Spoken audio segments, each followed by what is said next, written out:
Hey, folks, just a friendly reminder that all shows on the Madness Comic Network are produced by their individual hosts and in no way reflect the opinions of the network as a whole. The statements in the following broadcast are not necessarily the opinions of the Madness Comic Network, its staff, sponsors, or contributors. This show is rated TVMA, as are all of them and all those other letters. Viewer discretion is highly advised, and, just do what Doc says. Read that again. Peace, everybody.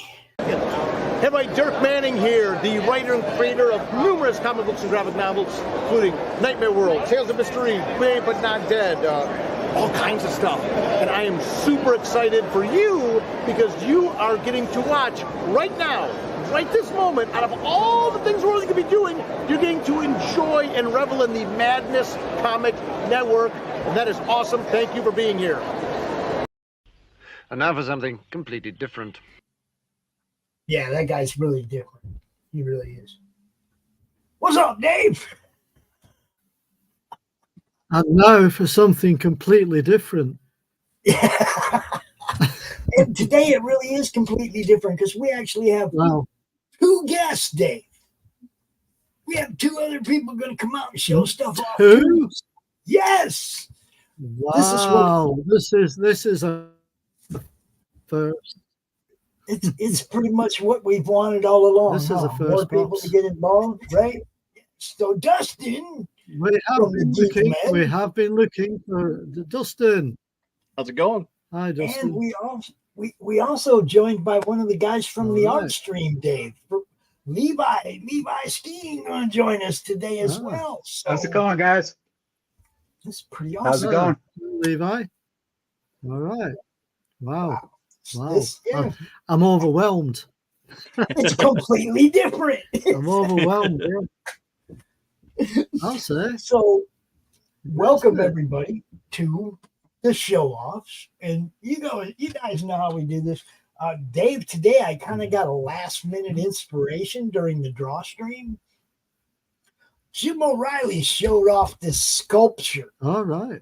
That he's doing of Spawn. That was just badass. All right, I'm doing Spawn comics today. It was just, a last minute thing. So that's what I'm going to do. I don't know what you had in mind for today, Dave, but we're just going to do the thing like we always do. Yeah, that's fine. I've got some more bits and bobs left to show you. All right, so we are going to start. I think I'll go ahead and start off with some Spawn. But they're it's not the Spawn in the run, it's the other stuff. If you know what I mean, like the off stuff and the one-offs and the team ups and those kind of things. Yeah. So I wanted to start the show with a little bit of that. Let me get my screen set here, right? I wanted to show off a little bit of that. Look at this one, Dave. Frank Miller, Todd McFarlane. Very nice. Spawn. I've not seen that one before. I'm kind of, I haven't really paid much attention to this box, Dave. I might have to put them in the reading pile. Why am I not surprised, Pops? It happens all the time, huh? I'm like, damn, I need either it's something that at least once a week. It's either something I need to read again, or you know what I mean, like that, right? I know exactly what also, you mean. just a quick flash. Oh yes. Just a quick flash at that, just because. That's a homage cover right there. Yeah. Yeah, when you're homaging yourself, right? Isn't that what that was? Somebody homaging himself? Yes, sir. Yeah, I would still call it a homage cover, that one. Yeah. And let's see, we got Spawn and the Wildcat. Ooh. Nice. Also, Image. This is number 2. Yeah. I think there was 3 or 4 in the set, but I got number 2 and number 3 here handy. Right. So that's what that was a great series too. And again, number 3.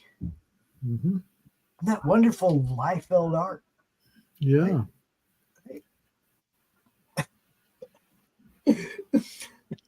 The chains, though. You notice the chains everywhere. The chains. Yeah. Right? That sculpture that Jim showed us. All them chains made with the what do you call it? Epoxy clay, whatever that he uses for the sculptures.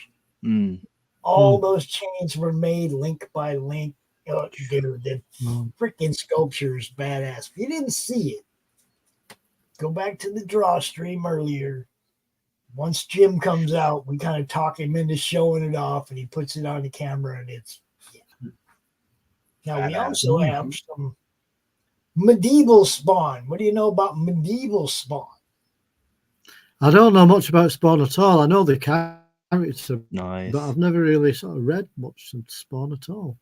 Medieval Spawn and Witchblade. Yeah. Hey, he's got armor now. I've heard of those characters. Yeah. Brandon Peterson. Yes. And again, number 3, Spawn, with medieval Spawn and Witchblade. She looked a little worried there, like, is he gonna kill me? I mean, unalive me. Sorry, YouTube. This one, another one. I'm not sure. It's a one-off, obviously. Spawn, Blood and Shadows.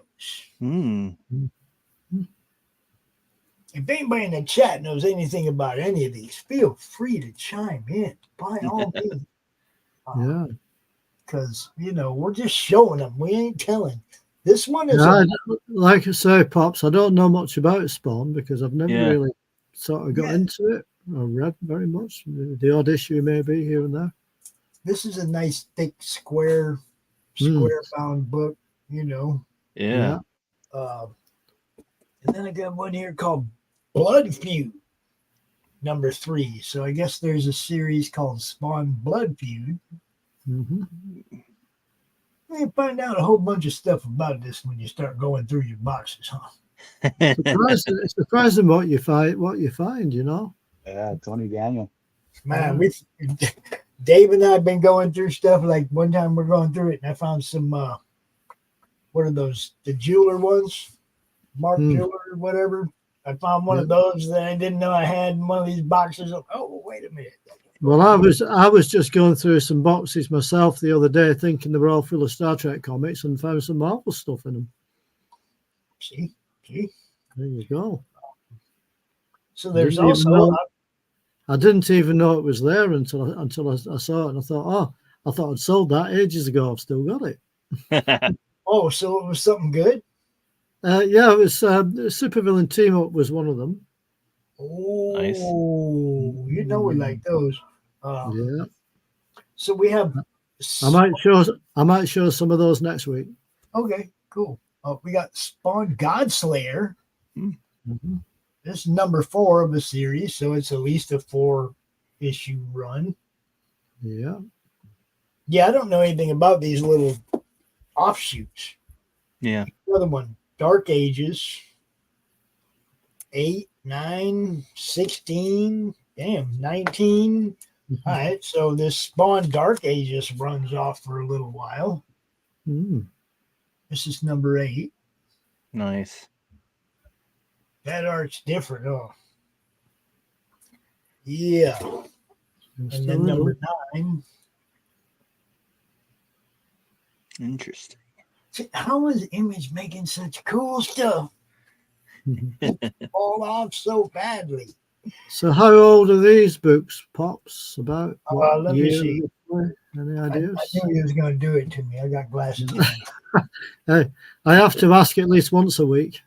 Yeah, let's see. What do we got here? Oh, gonna have to pop it open. It don't say on the cover. I wear my glasses all the time. I'm ready. What we have here is some really, really small writing. Holy crap. Well, you know what to do. Dig out your magnifying glass. 2000. 2000. Nice. It's a millennial comic. Wow. Older than I thought. So I'd say 1999 was number one. Right? Yeah. Right. Sounds about right, doesn't it? And then there's number 19. But those all had, that cover style was different. I guess I should have looked and seen what the interior looked like while I had it open. No. Mm-hmm. I had issue 1 of that. I can't recall. This is a little different for Spawn. Yeah. It, Huh. Yeah. what was his name? Sorry? What's his name? The artist name? Oh, let's see. Who did the interior art? Yeah, I had issue 1 and I'm blanking on the artist. The pencils is Nat Jones. Okay. On this one, on number 16. Let me see what number 8. Let's see what number 8 said. But I mean, all these covers look pretty much the same. I remember the artist on issue 1 was given a series over on DC, and I followed him over onto it. I'm drawing a blank on his name though. Well, let's see who the artist on number 8 was. Liam McCormick. No. McCormick Sharp. Liam McCormick Sharp. David Kemp did the colors on this. This is number 8. So, little idea. It's a little bit brighter than number 16 was. A little bit. Oh, that's badass. There you go. It's good stuff. I'd own it. Mm-hmm. Excuse me. And then there's a couple of those good ones. Really, really good ones. Spawn kills everyone. This is part 2 of 4. Yeah. Spawn kills everyone 2. So he already did it once. He came back to do it again. We also have a sketch cover. Nice. Number 3, Spawn kills everyone. And I'm going to end my first section there. And who wants to go next? I think it should be one of our guests. All right, I'm going to play one of our lovely trailers from one of our lovely friends, and then Dustin, Levi, flip a coin. Who's up? You want to go? You have any Spawn? Yeah, I have a Spawn something here. A Spawn something? Yeah. Okay. Yeah. Well, at least you've got more than me because I ain't got nothing. It's not mandatory. It's just, like I said, I just got a wild hair. It just so happens that's the kind of semi-topic, yeah. Yeah. So we'll come back with Dustin in just a moment. But check this out while you're waiting. Just went live the other day.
So I do have a comic or two somewhere, but I'm gonna shift gears into toys. Yes, I was hoping you were going to do that. I don't have no Spawn toys at all. So I got this one. This was the Mortal Kombat edition figure. And we ended up liking this one a lot better. And the gun is custom. Someone 3D printed it. I forget who it was at the time, but it's 3D printed and it looks pretty good on him. But nice. And then the other one, I have Mandarin Spawn. Let's see, which I got this one purely because of this insanely cool weapon here. Dude. I thought it looked really cool. Nice. Detail on that was crazy. But nice. Yeah, I mean, look, they did a good job on the packaging and everything. Yeah. Very nice. Yep. So it's pretty cool. But was it made in China? I don't know. It was somewhere. Yeah, made in China. Good guess there. They got to get it right then, right? Right. What is up, Sam Quinton? Those of you who don't know, Sinopa Publishing, 47 Furious Tales, Tibby's Mushroom Trips. I can't never get the title of that one right. So, but yeah, man, tons of good stuff that they do at Sinopa. Go check them out. And what's up? What's up? What's happening? Welcome to the madness. Grey Wolf is here. People tuning in. That's what I like to see. Is that all you got, Justin? Well, I mean, that's all the Spawn stuff I have right now. I have comics somewhere, but I mean, you can show off anything you want. It ain't got to be Spawn. Anything you got handy that you think people should see, just like, yeah, check this out. All right. Well, I got this. It's year 47. This is by year's end.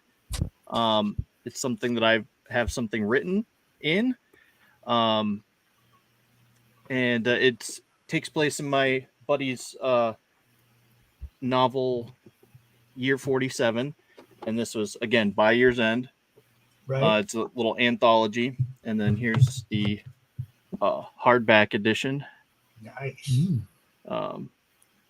So that's a chunky book. Yeah. Good. And I'll drop the link here as well. Now look. Now he's over there. He's over there chastising me because I didn't talk about all of his titles. But you know what, Sam?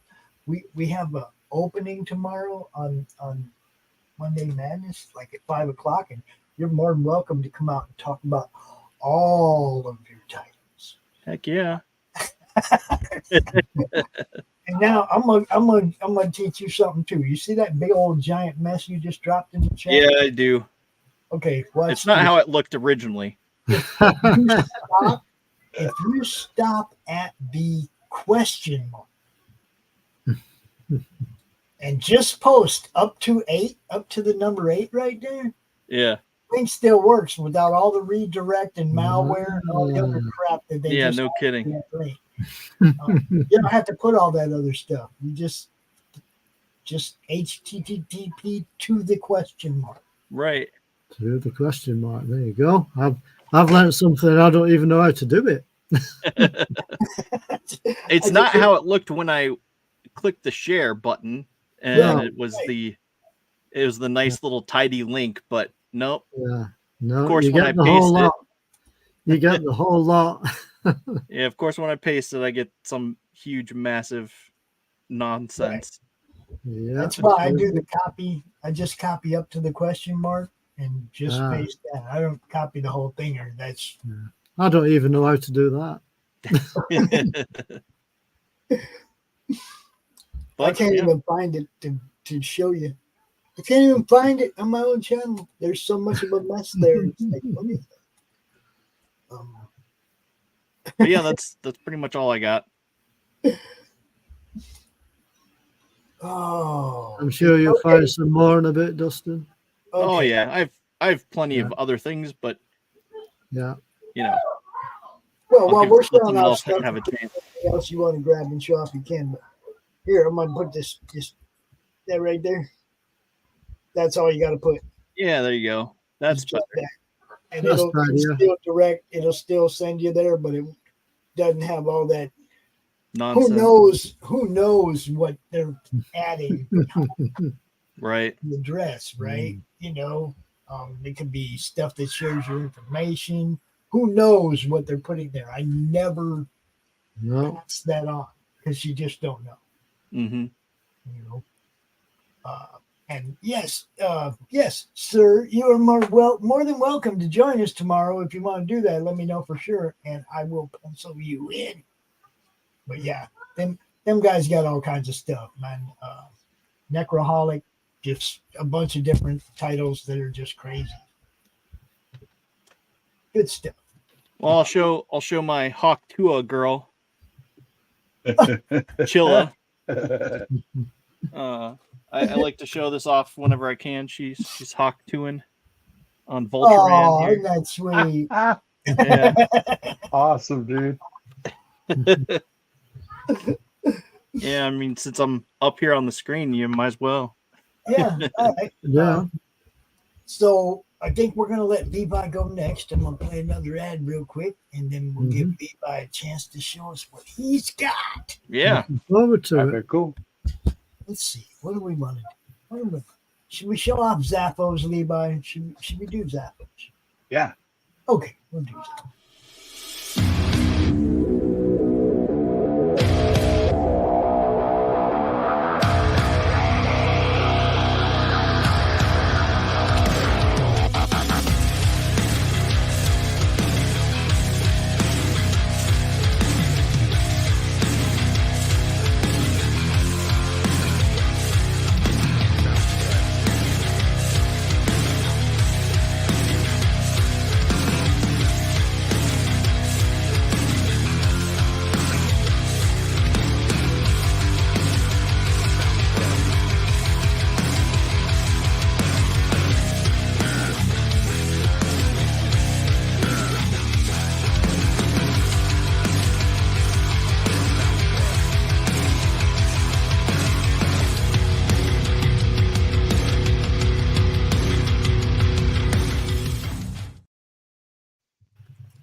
Levi, you're up, brother. Hey. All right. So you were talking Spawn earlier, man. Yes. So that's what inspired me. So the cool thing about the 16 was it was the print run on it was extremely low for some reason, and it's got Grant Morrison, Greg Capullo, Dan Panosian, and Art T-Bear. The art on it was just amazing. That is a killer lineup. And I have it signed by Greg Capullo. Nice. Right. So Levi, I think that's what I need. And have you got an overhead camera on this? Yep. Yes, I do. Yeah, I need one of those. It's just my cell phone attached to basically a light that's got a hole in it. I don't know if I want to promote them at all, but I can tell you the place where I did purchase it. Yes, you got them too. You got two of them. That would be one is direct and one is newsstand. Yeah, very cool. Yes. Yeah. Yeah, I was going to say I still do my stuff like show my stuff like Pops the old-fashioned way. Right. Sticking with the same thing. The next issue was 17. I got it signed again by Greg Capullo. Same art team and everything on it. Just a great series in there. And then 18 to go with it. Signed by Capullo. Once again, still the same art team. The stuff was just amazing stuff. Yeah. See, I didn't know that Art did Spawn. Art T-Bear? Yeah, I didn't know. Now I'm gonna be looking at this stuff completely different. Right? And his stuff with Capullo is it was just great. And Capullo felt very Spawn-like-esque to begin with, like when he did his run on Batman with Snyder. So yeah, this is awesome. In case anybody's wondering, Maya's sleeping downstairs at the moment, but she may be up later. I was wondering. Where's our friend Maya? Yeah, she's normally here, but she's fast asleep downstairs at the minute. Well, she was. We got issue 50, signed again by Kupulu. We go back to Todd, being the writer, and Miki was assisting on inks. Then we have, so the cool thing about being from Spokane, Washington is Todd McFarlane went to college here in town at Eastern Washington. And he came back and gave the, what do they call that? The commencement speech at graduation. Yes. And you had to, he wanted to give a pre-speech because he does it all off cuff. Nothing was written down. And he had an idea for the speech. So the night before, he wanted to rehearse it in front of a crowd. So they had tickets, and you could go and get this comic book at that with the purchase. So the students also received this. So to get this one, it's one of 400, and to actually get it, the rare thing about it is not the signed copies. The rarer ones are the unsigned copies. Because the unsigned ones were the students, and those they tended to be in worse condition because they're students and not comic book collectors. Right. Versus those guys that, they had two options. One of them, like for $100, they were having a dinner before the speech, and I didn't do that. But I took my son, and we ended up getting 2 copies of this, both signed by Todd. Nice. Yeah. And they said limited to 400? Yep, limited to 400. And how many you think of those 400 were signed? Well, okay, so I'm going to say that probably a guesstimation of around 30 people at the dinner. And so I would say double that for the actual rehearsal speech after the dinner. So around probably 60 at that time.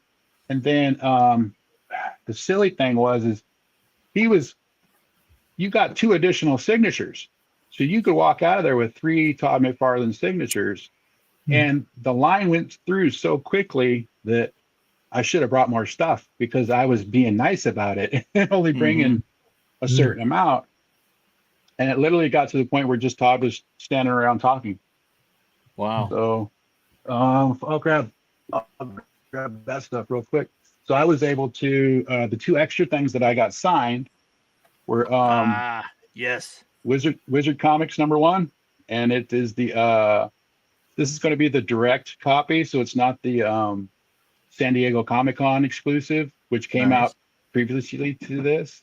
So it's not the newsstand; it would be the direct sales copy.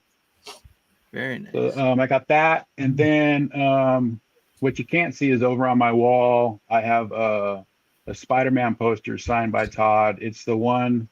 You remember the pinup? The King is Dead. It was in the annual where he's crouching down, and he's in the red and blue, and the black costume is spider webbed up behind him. You guys remember that at all? Yeah. Anyway, I got that one signed as well. Those were my 2 extras. Nice. Very nice. Very nice. And then sticking with Todd, I did in previous years. He first came back. He was on issue, I want to say like 312. It was right in the middle of his run. But he came back to town, and we had a little one-day convention. And this is 298, so the first time Todd McFarlane penciled Spider-Man. So I got this signed. Nice. So neat seeing stuff that I have and that I didn't know. Like I have that. I didn't know that was the first thing you penciled. You know what I mean? Yeah. It's like, Yeah. Very first Spawn. Or not Spawn. Yeah. Very first Todd on on Amazing Spider-Man 298. And we So I one got of those just like that. yeah, You know, the direct and I got edition, him. Where did he sign this at? newsstand edition. Yes, newsstand. I used to have it.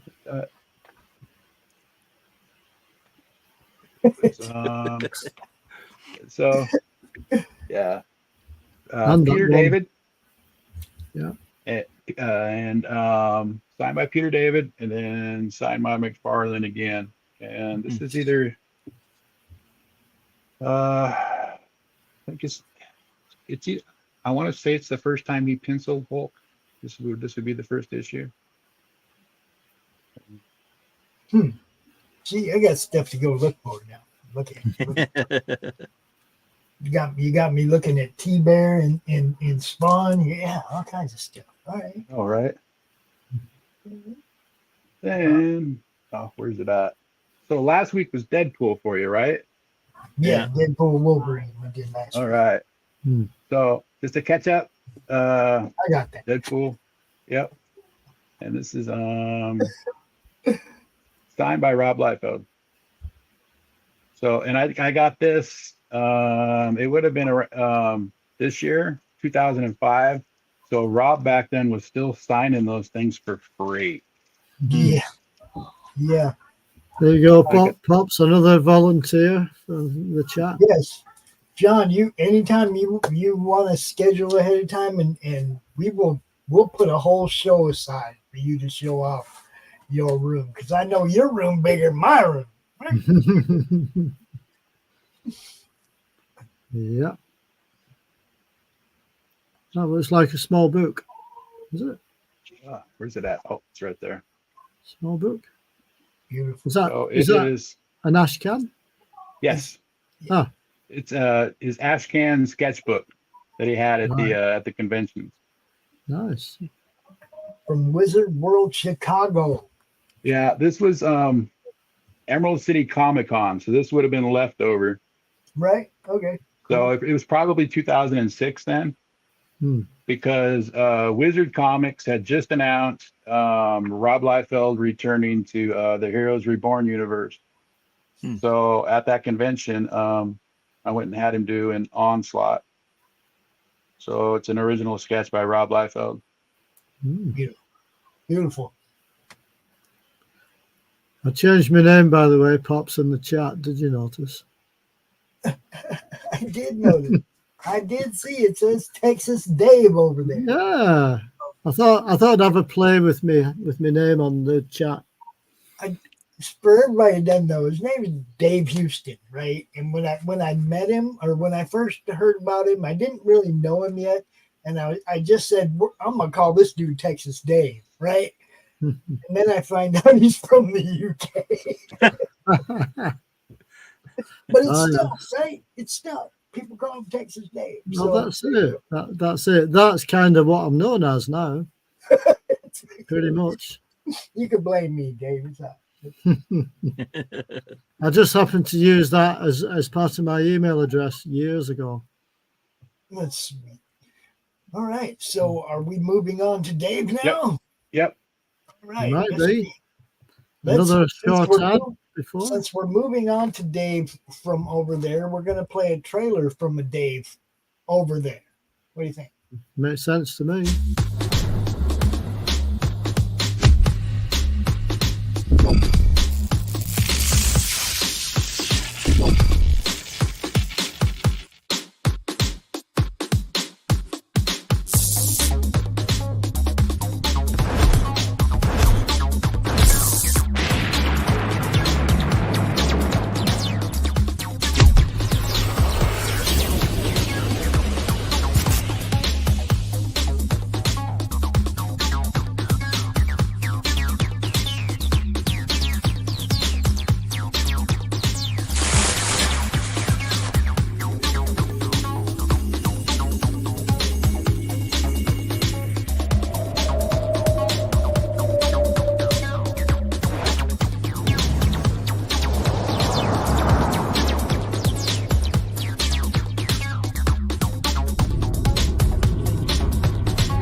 Very nice too. Ooh. How'd you like the T-shirt? Oh, look, it's Maya. Hey, I told you I'd get it back. It's Maya and UFOs. I love it. Good, isn't it? Yeah. Now, just before I start, I'm just going to show this. I don't know if you'll see it or not on the screen. You see You found one? No. I'm just showing this because I'm still looking for one. Dave is in the UK and is these. looking for a spinner rack. Yeah. Dave Brink, doesn't Dave Brink have one? Doesn't who? Who? Dave Brink, the guy who Perfect 10, whose thing we just showed. When he does his show, I'm pretty sure he's got one in it right behind him. Oh, yeah, I think I've seen him on before. Yeah, he might know where to get you one. Maybe, but believe you me, trying to find one of those over here is flipping turning out to be almost an impossible job. Can't believe it. And I've seen not only one though, guys. I've seen two in the past 3 or 4 weeks, and they've been right there in front of me, and I can't buy them. I would find somebody to make me one. Well, you know, go to the blacksmith and say, "Hey, yo, man, make horseshoes, right? This ain't that hard. You can make one of these." But the strange thing is to see two exactly the same in two different places that I visited is like mind blowing. To be fair, and neither one of them would tell you where they got them or what. Well, one of them said try a website called westminsterwire.com. That turned out to be a waste of time. I contacted Forbidden Planet UK, and they couldn't help me. All they said was they buy in bulk for the shops, but they couldn't tell me where I might find one. They couldn't get one for me. I couldn't buy the one in the shop. So in other words, they didn't know. They don't know. They bought the shop. Well, they knew because they said they bought them in bulk, but only for the shop. And Diamond America, you can get one, I believe, but not Diamond UK. But you don't want to pay to have one shipped from here over there. Not really. Be rather expensive. So anyway, I just thought I'd throw that in for a minute. Right. So this is a British version of Spider-Man Weekly. Yeah. These had a couple different comics in each one, right? If I remember, including Iron Man. Yeah. That's right. There you go. So the wildest wall crawler of them all, Dr. Octopus. I just, Dr. Octopus was a dumb name for somebody who could survive outside of the water. Well, yeah. So it was all black and white inside. Obviously, it was a reprint of the American edition. But it was all black and white, slightly more like A4 magazine size as well. So bigger panels. Bigger page, bigger panel, yeah. Yeah, bigger pages, bigger panels. So you got that one. You got Iron Man. There you go. The other Iron Man. You mean the one that puts on Tony? You mean the one that puts on Dr. Doom's armor? No. This was quite an early one. This. Well, I think so. I'm just giving Marvel shit because I'm not sure. There's the artist. Gene Colan. Oh yeah. Yeah, Gene Colan. I do like my Gene Colan art, as you know. Yes. And you got another one of your favorites there, Pops. There you go. It's the Jack Kirby Thor. Yeah. That's it. Look at that. The Coming of Ragnarok. Yo, not that crap in the movie neither. Valletta. That's it. And that was the back cover, by the way. Advertising in Dracula. Oh, the Dracula Lives book. Yep. There you go. I was just reading in the Wolverine saga how when the X-Men fought Dracula, they killed him. They came back. Here's another one for you. Spidey Goes Wild. Yeah. So, Dave, did they have price variants over there like they have in the States? No, this was just an English price, 7p, Okay. because it was a British comic, you see. So Right. you just had the one price on it. And then you've got the date it came out. We're talking 1975 with this one. So Yeah, these are all in the Wayback Machine. Yeah, Right. we're going way back. I mean, back in the days, you could get a Treasury edition. There you go. Yeah, I have that. For 50p, 100 pages. 100 pages. Yeah, that's the one. How many of them pages was that? How many pages are in these? 36. No, I mean the one they're advertising for 100 pages is like 100 pages, 20 pages.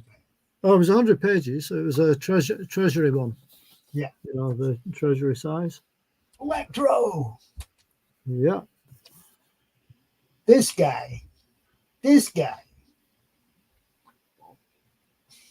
He gets taken out too easily all the time. Yeah, the deadly return of. You get spit on Electro and short him out. And then on the back, they printed out like some pages you could cut out for next year's calendar. No. Yes, this year's calendar. Out. See the value stamp. See, but luckily, on the back it was only an advert for two more comics. It wasn't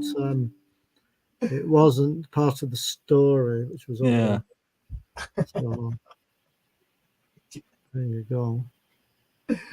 So they were advertising 2 new weeklies at that time. The old Planet of the Apes books. I remember those. So these were all like little cut-out calendars you could cut out. See some. Yeah, the cutout things, man. I don't know. Yeah, I'm never too sure about them myself. You Really. go to read the book. You buy a book from somebody. You go to read it. They cut out the value stamp and took out a panel on the other in the middle of the story. That's right. Not every time, just sometimes. Sometimes, yeah. Just sometimes. Sometimes it was an advert on the other side as well. There you go. Madness of Mysterio. And on the back of that one, you've got another advert. Real with delight. It's a whale of a contest. You can't bait it. What the heck? Bait it. Place your bets on a real winner. And there's a fly in my sloop. In my slop. No, that's a spider. Slop. That's a spider, not a fly. That's a spider. And then, what does that one say? I've just seen a rowing boat. Oh man! You know what they say? You know what they say about bad puns? Now this cover is familiar. Everybody knows this cover.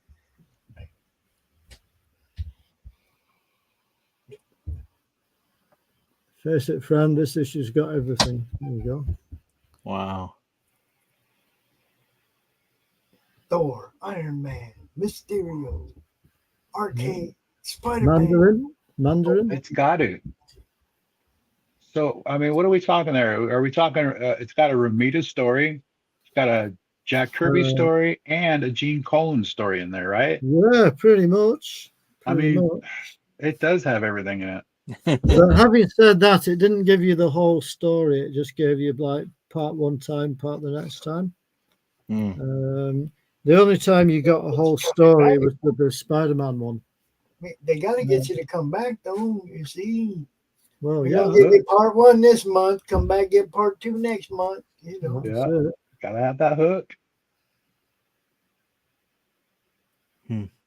Excuse me, next week. This is Spider-Man Comics Weekly. So yeah. Weekly. Of course, we're gonna break these stories up. That's it. Keep coming back for more. And that was the back cover.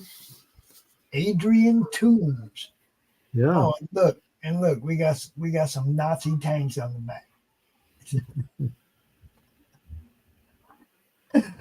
Oh, I like the double-decker bus. That's cool. You do? Yeah. Here you go. You want to know who did that cover art? Does it say who does the cover art on these? No, not really. That's one thing, John, that we notice. It's like some of the stuff that they don't even credit the artists on the inside. Well, they do on the splash page, even though it was like a make do splash page.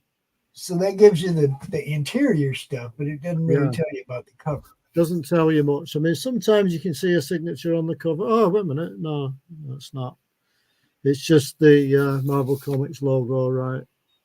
But yeah, we have found stuff, John, that doesn't even credit the writer, the artist, nothing, dude. That's right. That's right. It's crazy. Nice. Another one.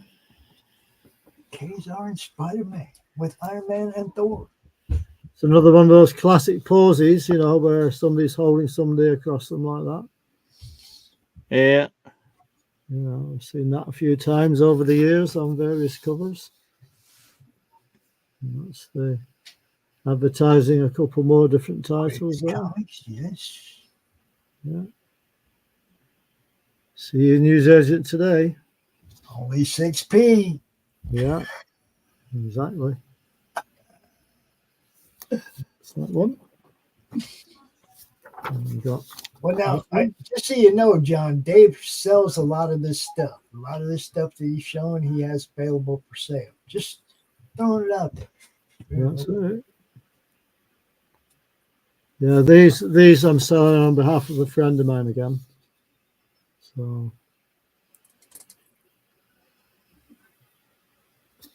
that's one. Yeah, Aunt May on the cover. See, now that's old school Dr. Rock.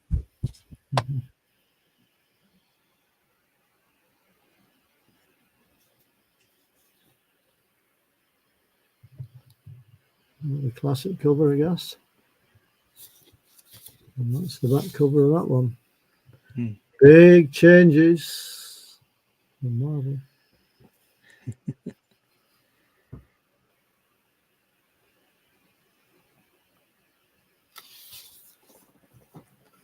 Right, that's my little bundle for now. All right, let me see. What do we got to play now? Let's play. How about we play like Levi's? How about that? Yeah. Sweet.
Amazing Grace. Awesome. Yes. Thank you. That is a damn good looking trailer. Hey, Did, can I? did anybody notice I changed my hat, by the way? Yes. Can I share a thing real quick? Yes, you can. Awesome. So, I am the youngest of 6, and so you get hand-me-downs all the time, right? So by the time I got comic books, it was enough comic books to fill a shoebox. And my oldest brother is 15 years older than me, and it was 1970s war, Sergeant Rock, Enemy Ace, all that great stuff. And I had no idea how huge a fan I was of Joe Kubert at the time. So one of my favorite books that I got, and I keep it right here by my table, is the artist edition of Joe Kubert's Tarzan of the Apes. Very nice. And this book is it's amazing. It's let's see here. Yeah, I've got a few artist editions myself of various types. Some of them are quite big, aren't they? Some of those artist books. They're huge. And this one came with, which I can't pull out. Ooh. The first issue. Nice. So, let's see if I can find Yeah, I've it. got one or two artist editions where it opens out about 3 times as well. So it opens out and you think that's it, and then there's a bit more and a bit more and A bit more. after that. Can't seem to find it. There's a piece of vellum in here. What always puzzles me is, I don't know why, but you know how it says the scan from the original color? Right. The original color or something. But it appears to be in black and white, although it's actually in color. It always confuses me, does that.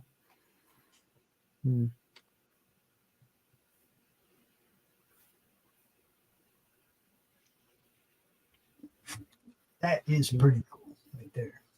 Yeah, I think I've got 1 or 2 with transparent, sort of semi-transparent pages like that too. I love the nuts and bolts stuff, the stuff behind the scenes, is like how they do it, and Yeah, it's great. yeah.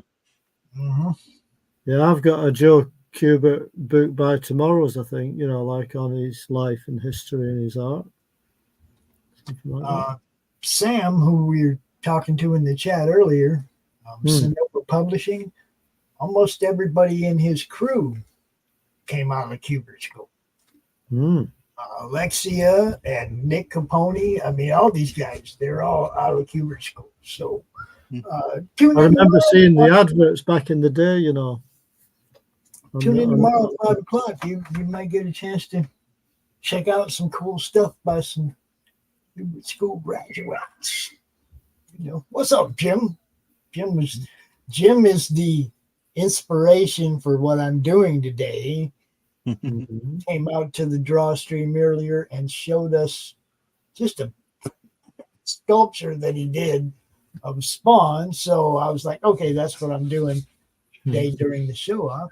You guys know number 300. Now you hear the yiping dog in the background. That's because the puppy is in the kennel right now. No, not again. Yeah, they all just left, and puppy gets the kennel when they leave. You know. I don't know. They're going to have to stop leaving at this time every week. I mean, how bad can you hear it? Oh, No, it's fine. all right. It's not serious. Good. Put it this way, I hear barking dogs out my window more than I hear that. Yeah. All right. So, how many people know what this is? Whoa, here she is. Here she is. Hi, She's Maya. alive. Let's say hi to Maya. alive. She's She alive. heard the dog. She's like, "What the hell's going on over there, Pops?" Hi, Maya. What you doing there? Hi. What you doing? So, does anybody know what this is? Not offhand. Oh, What you doing? What it you is doing? obviously a virgin cover. Baby. Oh, which one is it? I can't even remember, and I can't read without those stupid. Here we go again. Oh, this beautiful little thing Mhm. is, well, geez, that rating's small. I think it says 284. Mm-hmm. It's the virgin cover of 284. Mm. And, just sometimes there was a time when I'd go to the comic book store Mhm. and I'd see something and I'd be like, yeah, that's cool. And that was one of those things. You settle down now. You're going to settle down. Number 200, Super Giant Anniversary. Mhm. Super Giant sized anniversary issue of Spawn number 200. Nice. That's pretty thick book. That's pretty thick book. Let's see what else we got here. Oh, okay. Now we're down into the lower number. Number 76. Mm. And Those are thick glasses you're compared to mine, anyway. Greg Capullo, right? If I remember right, that character was blind, wasn't she? She could barely see. Ah, that would That's how. explain it. Well, because the trick that he played on Simmons is he was a black man and he can only return as a white man, and she recognized his voice. She didn't have to see him. Right. Is that beautiful or what? Nice. Is that the character they had a lawsuit over? I don't know if they did. I'm not talking about it. Ain't gonna get no lawsuit on me. No comment. No comment. Deny everything. Right. That's right. Huh? What? I'm gonna pull the Barbarino on you. What? Right. You doing? Number 65. Nice. It's like panels on the cover. Look at that guy. It's got panels on the cover. What you doing? What you doing? You nearly missed the show, Maya. She nearly missed the show. Number 61. Last minute. Last minute. I really do like the art they do. Yeah. The Capullo covers in Spawn were really good. I don't care what This cat's still molting everywhere. Cat hair everywhere. Where are you going? I don't even know how to break this one down. There's a lot going on Mm-hmm. There's that. in this cover. That's what you call a busy, busy cover. Yeah, there's a lot going on there. There is that. That's number 55. Yeah. Say hello to everybody. Number 48. What you doing? What you doing? And Capullo. No, Tony Daniel. What are you Billy doing? Daniel. What are you doing? I want to say that says William Conrad. I didn't know he did Spawn. Hold on. He was the inker. That's what it says. Looks like. Mm-hmm. You learn something new every day. I say that all the time. All Number the time. 45. Mhm. Yes. What you doing? Some of them covers are just You're admiring the cats. You're admiring the cats, are we? Will you mind the claws? Number 41.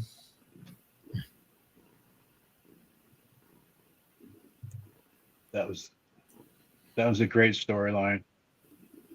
Yeah.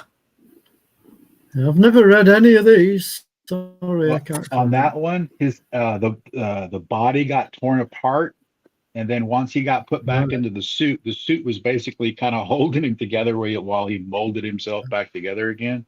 Jeez. Oh, is that what happened? Yeah. Yeah, I've only kind of seen Venom.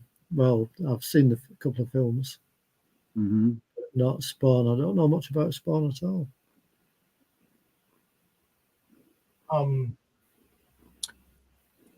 Katie, if you want to hang out for a little while until we're done with this show, then at the end of it, I will bring you in and we can do that thing you're talking about.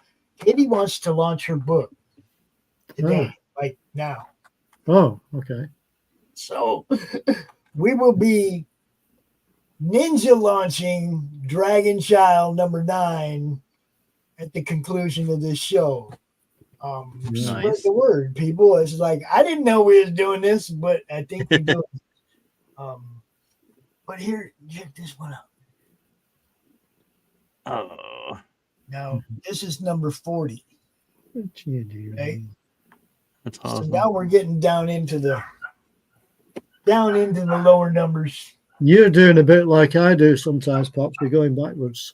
Well, I wanted to go backwards because I got like 6 or 7 different number ones. Yeah. And I wanted to end my segment with that. Dave, did you have any more to show? I was going to say there's nothing wrong with going backwards. I do it all the time. Do you have anything more that anybody else have anything else they want to show? I've got. I could show one more thing. Things. I don't know. Okay, so I'm gonna go down to 25, and then I'm gonna let you guys show some more stuff, and then I'll finish up going down to number 1. Okay. Oh, look at this! Look at these.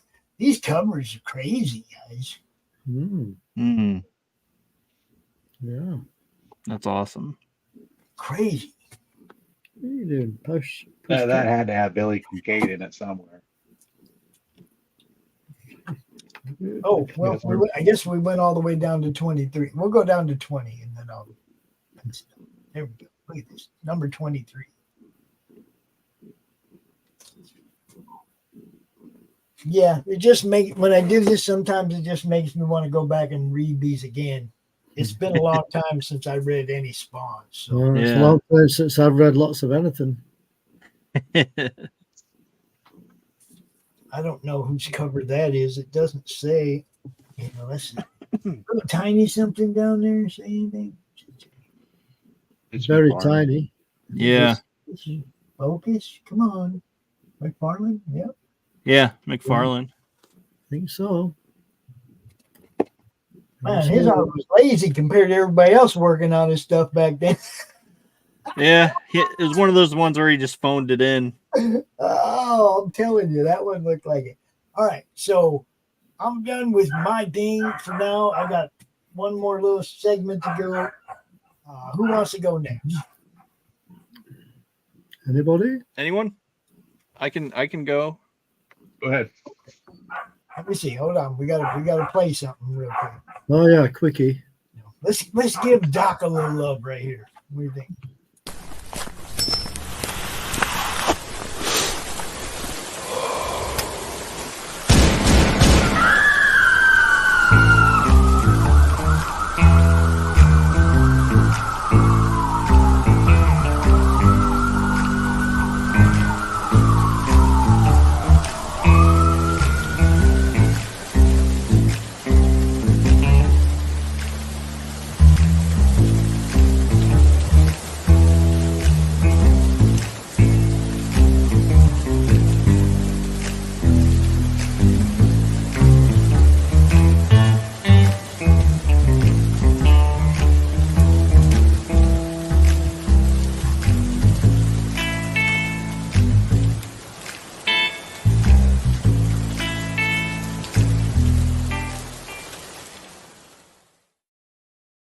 All right, who's up? Who was it? You're up. Dustin. He was All right. racing. Who's up? Yep. So this is my magazine, Aphotic Rome, that I do with a couple other folks, and that's full color, interior, and we have a lot of fun doing it. Yeah. And I'll drop the link to pick this up. Don't forget your question, Mark. This one I got a better cleaned up link. Oh. So, but we do. It's a strange and sinister, fiction. We do dark horror or horror, dark fantasy, and sci-fi. So there's all those kinds of stories in it. Here's a little snippet. Some of the interior. But yeah, there's a lot of fun stories in here that we put together. A lot of talented authors, Alessandro Martinez and whatnot. So yeah, if you're feeling up to it, go check it out. And then the other thing I have is that I'm currently frustrated because I cannot find a spinner rack. Yeah, that too. No, I cannot find the first 2 issues to this series. He-Man and the Masters of the Multiverse. And I cannot find issues 1 or 2.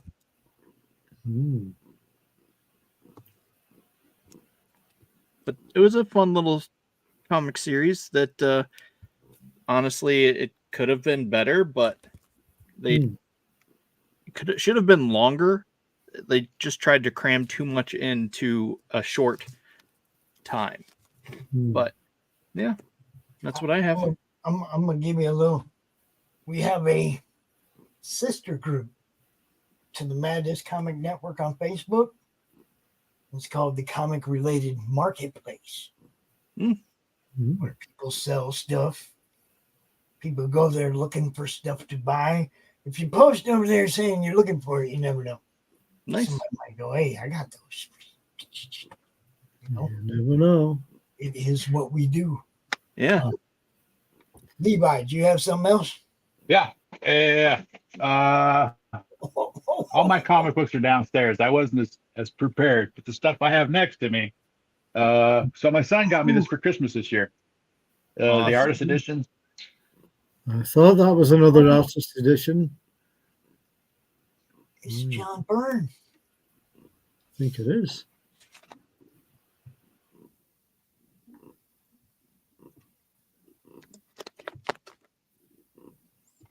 Dave, I think the puppy's getting used to the kennel, bro.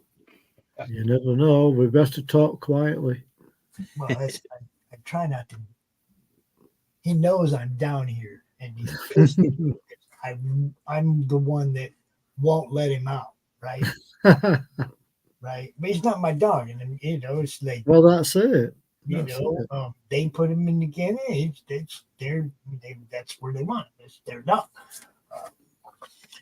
Rocky down here going, man.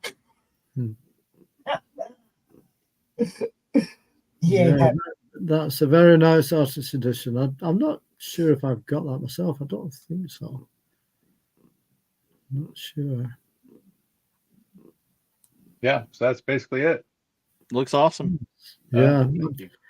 I've got a few artist editions I might dig out one day to show off. But the trouble is I've got to hold mine up unless I do it on my phone. Because I can turn the camera around. Nice. I can't do that on my laptop. All right. So, Dave, did you want to go next? Yeah, I've just got a couple of more bits to finish off with Pops. Hang on. Let me find another one of them ad things to play here. Right. If y'all don't know, you should know.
David Maya.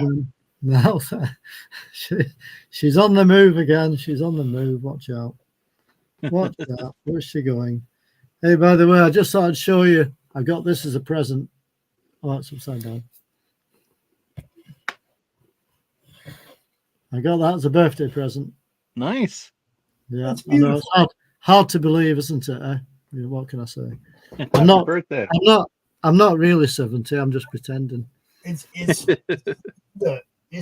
people like that make me feel young. So I'm usually always the oldest guy. Oh, you see, I just like to remind people that I'm probably the oldest person on here at the minute. You know. So you keep going strong, bro. We're gonna need you for a few more years here. I'll see what I can do, Pops. Right. How about this one? Have you seen this one before? It's another British one. How about that? Dracula, huh? Mm-hmm. That is cool. I really like the cover. Yeah, it's pretty awesome, that, isn't it? Yeah. Pretty awesome cover, that. There's a bit more writing there. That's the back cover.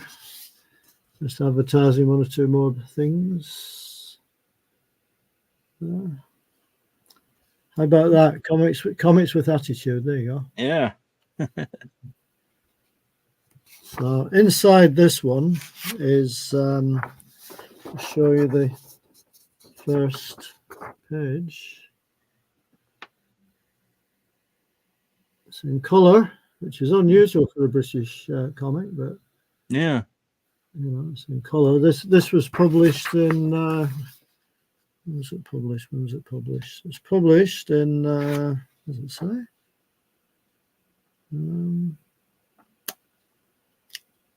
Probably does somewhere in the very small print, but I can't see it. I'm guessing around about the late 80s, early 90s.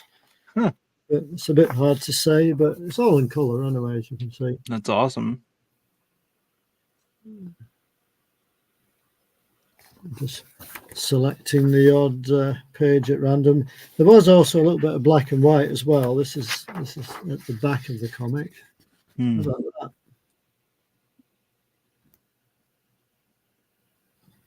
Almost looks a bit like Gene Colan to me, but I don't know. Not sure. Not sure who the artist is on that.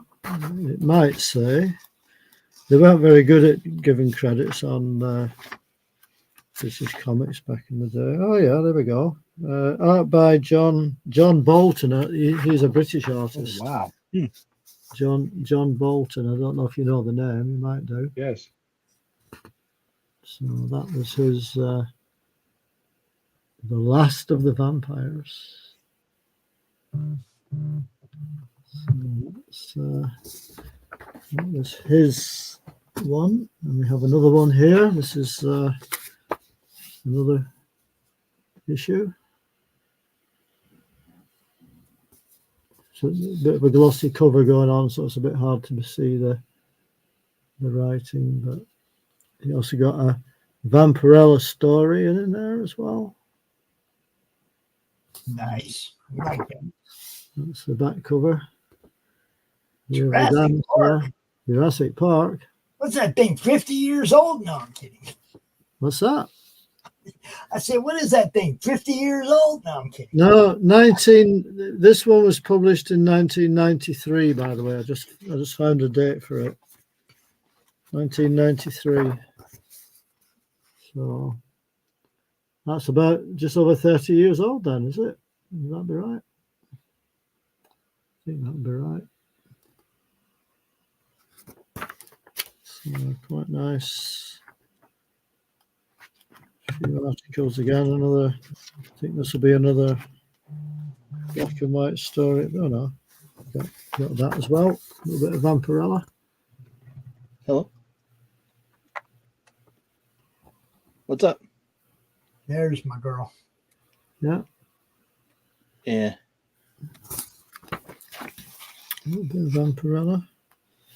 Okay. One. And then just got two more of these. Got this one. Is it front or back? What's that? It's all right. You're front and back. This is the front. Win a Dracula model kit.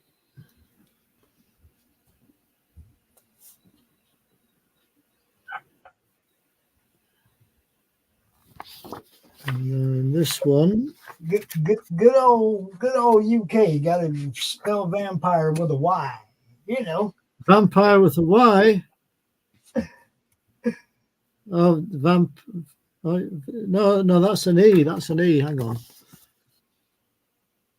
Pyre. Vampire. Pyre. Not with an I, with a Y. That looks like, I don't know. It looks like an E to me. It's just very, very poor. Yeah, it's an E at the end. I'm saying it's a Y instead of an I. Is it? Well, I haven't got a clue. How'd you like that for a splash page, though? It's killer. That was that. Not bad for a splash page, is it? Yes. Very Pretty nice. good, that. Pretty good, pretty good. See what else is in here for a minute. There you go. Vampires fly at dusk. There you go. But they're all running on the ground. Well, that's the vampire chasing them, probably. You know. Oh yeah. Fly. And that's by That's and it. that's Archie. that was a story by Archie Goodwin. That was by Reed Crandell. That's what I thought that said. Archie Goodwin. Nice. There you go. That's that. So there's another black and white story here. This is a Vampirella one. So I think they must have just reprinted some of these from the magazines. Yeah. Mm. Yes, you know. That's definitely old school Vampy right there, though. Yeah. So that's that one. Yeah, that's the actual splash page there. I dig it. That's the next page up. Oh, quite nice. Oh, what's that? Oh, there's another internal page, full page there.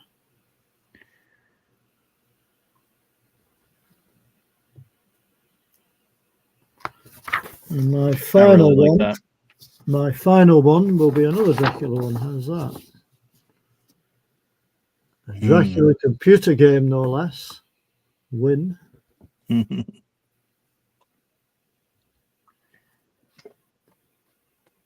So yeah, people, everything Dave showed you is pretty much for sale. I realize it's in the UK and shipping is some mother, but If you're in the UK, shipping's relatively cheap. yeah. But if you're over here and you want that stuff, what can I tell you? You know, buy it in bulk. That's it. It's a bit like why I'm not going to buy a spinner rack from America, I guess. Right. You know? It's beautiful artwork. Yeah, it's not bad, is it? How about that panel? Look at that. Oh yeah.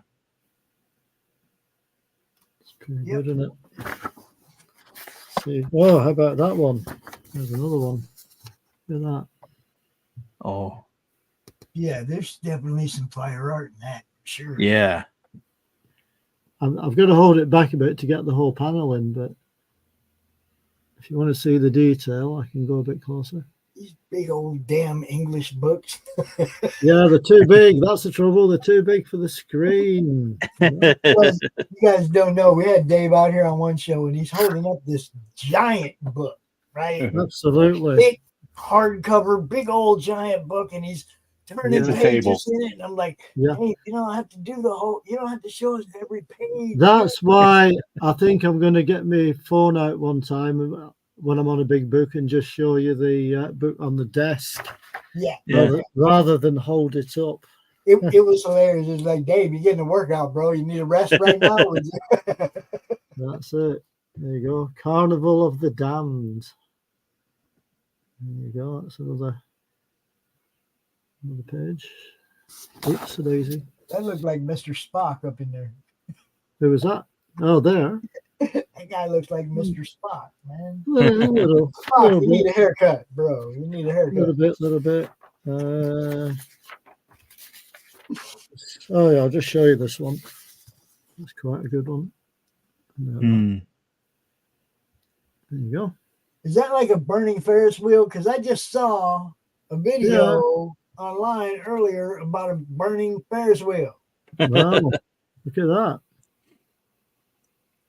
How's that? I don't remember where it was. It was over there somewhere. It wasn't over here.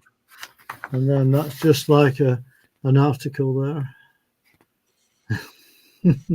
A sucker for vampires. A bad pun there, I think. Eh? Oh, pun intended, for sure. I was going to say bad pun certainly intended, I would say. And that is my final one of the evening, I guess, because it's evening over here now. All right, so I got to do one more thingy here. What should we do? What should we do? Well, dang, we're like almost out of thingies to do. We'll do this one.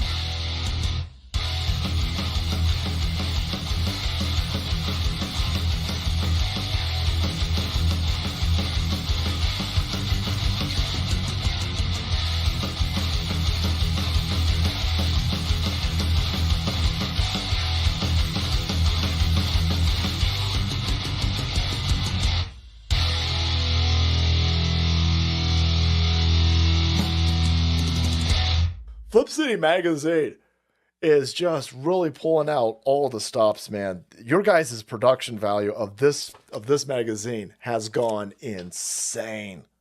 I mean, look at that. I mean, I remember when you guys, it was black and white. Even when it was black and white, I thought your quality was great. But damn, they have just, I mean, they just really stepping it up a notch. Look at this. James Corbett, boys. James Corbett. Genuinely cutting, but also funny and obviously just chaotic and very fun. I love Flip City. It has brought new types of badassery and integrity to the print medium.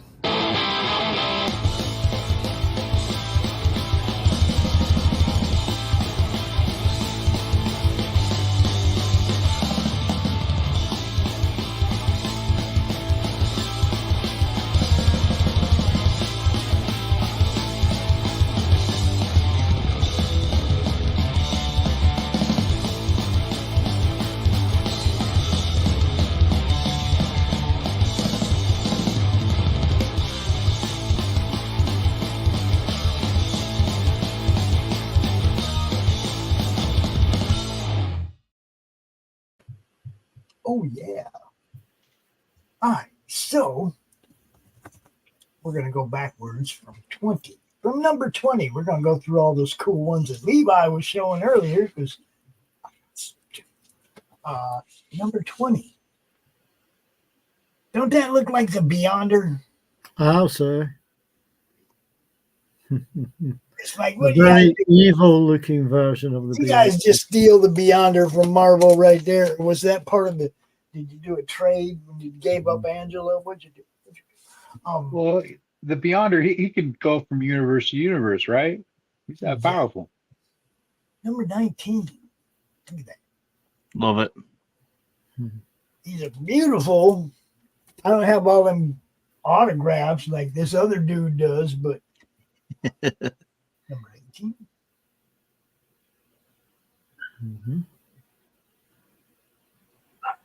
Good stuff. Good stuff. Yeah.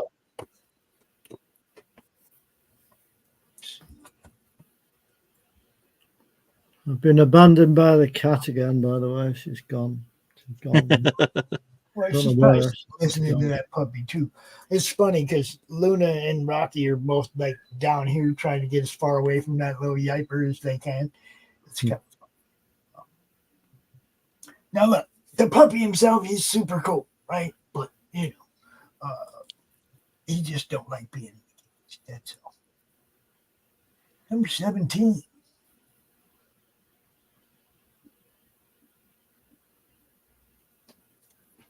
And yeah, that first one you showed, I was like, cha-ching. Yeah, I know.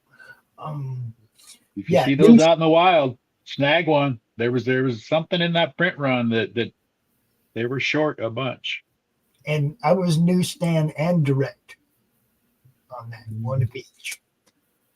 And same with number one, I think. Got newsstand and direct. Who's that guy? Mhm.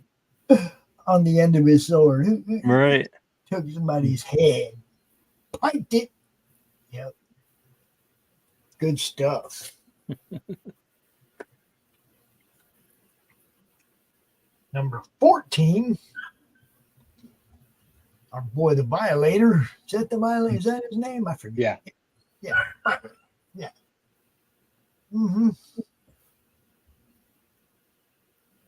Good stuff right there. That's a beautiful.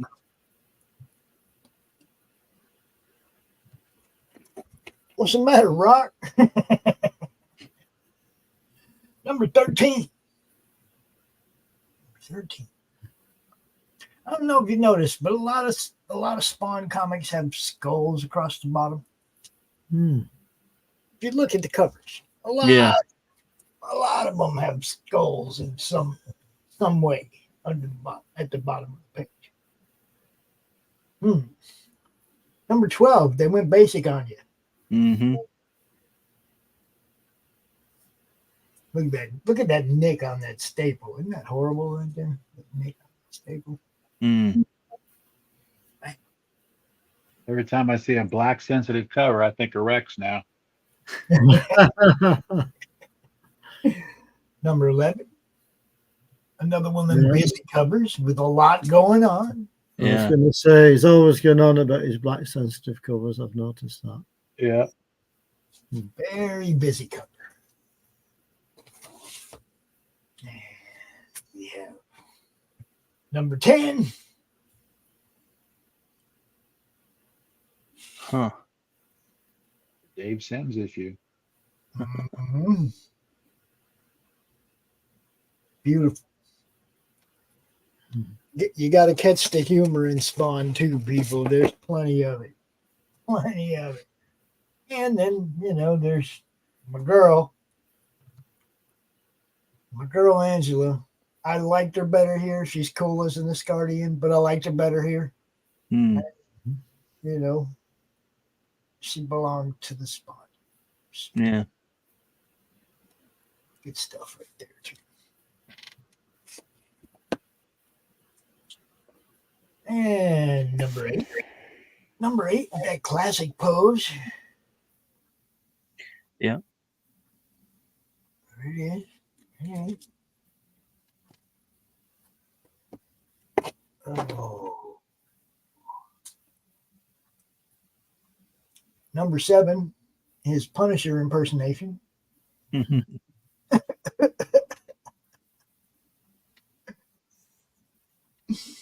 Beautiful stuff, man. Yeah.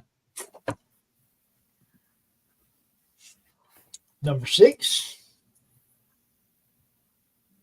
Huh. Oh, that's kill. This one of the things Dave and I talk about. It's never a good look to have your hero with his ass kicked on the cover of your comic. Mm. Mm-hmm. Gee, there he is again. Up on a wall. Get down. Number 5. No, what's up in the chat? I'm missing people talking in the chat. What's up? Grey Wolf says, I'd like to get some of my artwork in Flip City. Dude, I can hook you up with Kitty. You want to talk to her about it? See what's up. Random Rick Reviews. Welcome to the madness. R. That is a new one. That's a new one on me. Random Rick Reviews. Yeah, RRR for short. No, it's not. He's been here before because he already has a ranch. So you know what to do. Drop the link to your channel over there in the chat so people know where to find you. That's how we do this.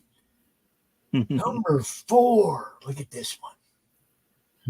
Oh, that's just spamming this one. Mm-hmm. Yeah. Number 3. Dig it. Mm-hmm. Now we're getting down in there, yo.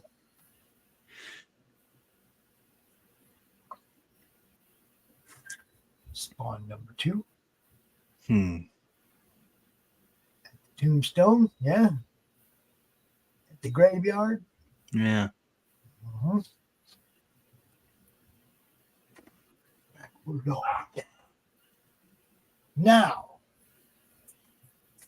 I have a stack of comics here. 1, 2, 3, 4, 7 different comics. But they're all number 1. This is the Encore 25th Anniversary Edition of Spawn number 1. Nice. Mm-hmm. Director's Cut 25th Anniversary Encore Edition. Okay, that's one of them. This cracks me up because there's just a lot. Okay, we have the 25th Anniversary Director's Cut number 1. Not the gold encore edition, just the director's cut, right? Okay. We have, oh man, here we go again.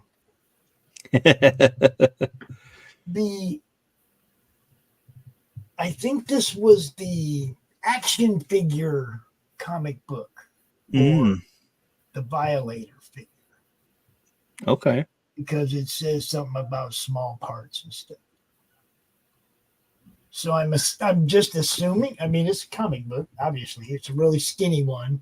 Yeah. So I'm just assuming this came with the Violator characters. Then we have the 25th Anniversary Special Edition Director's Cut.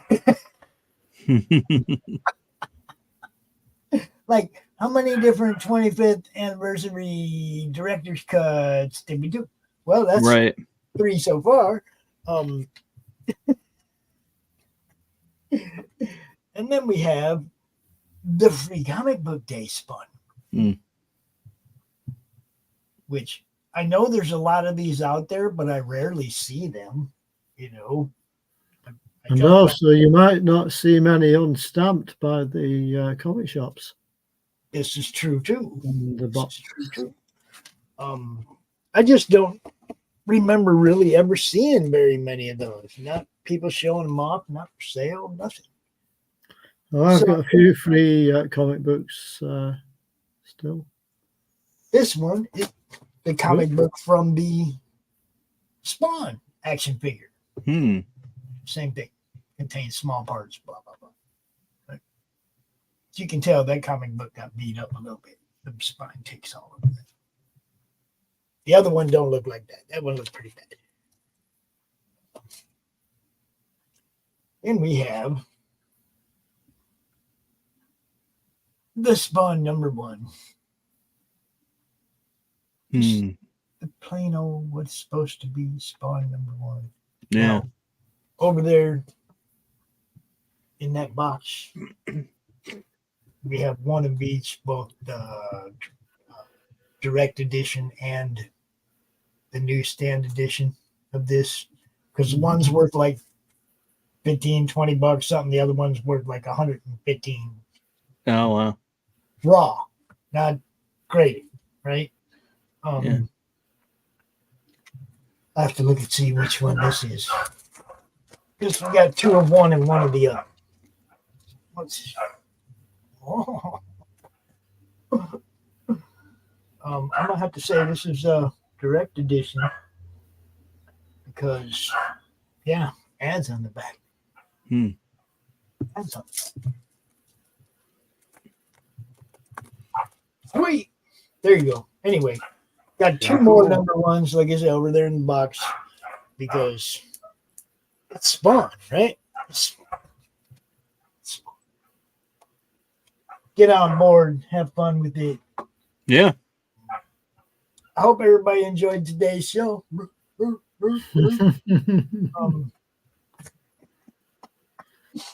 By the way, Pops, if I ever run out of anything to show, I've still got these that I also collect.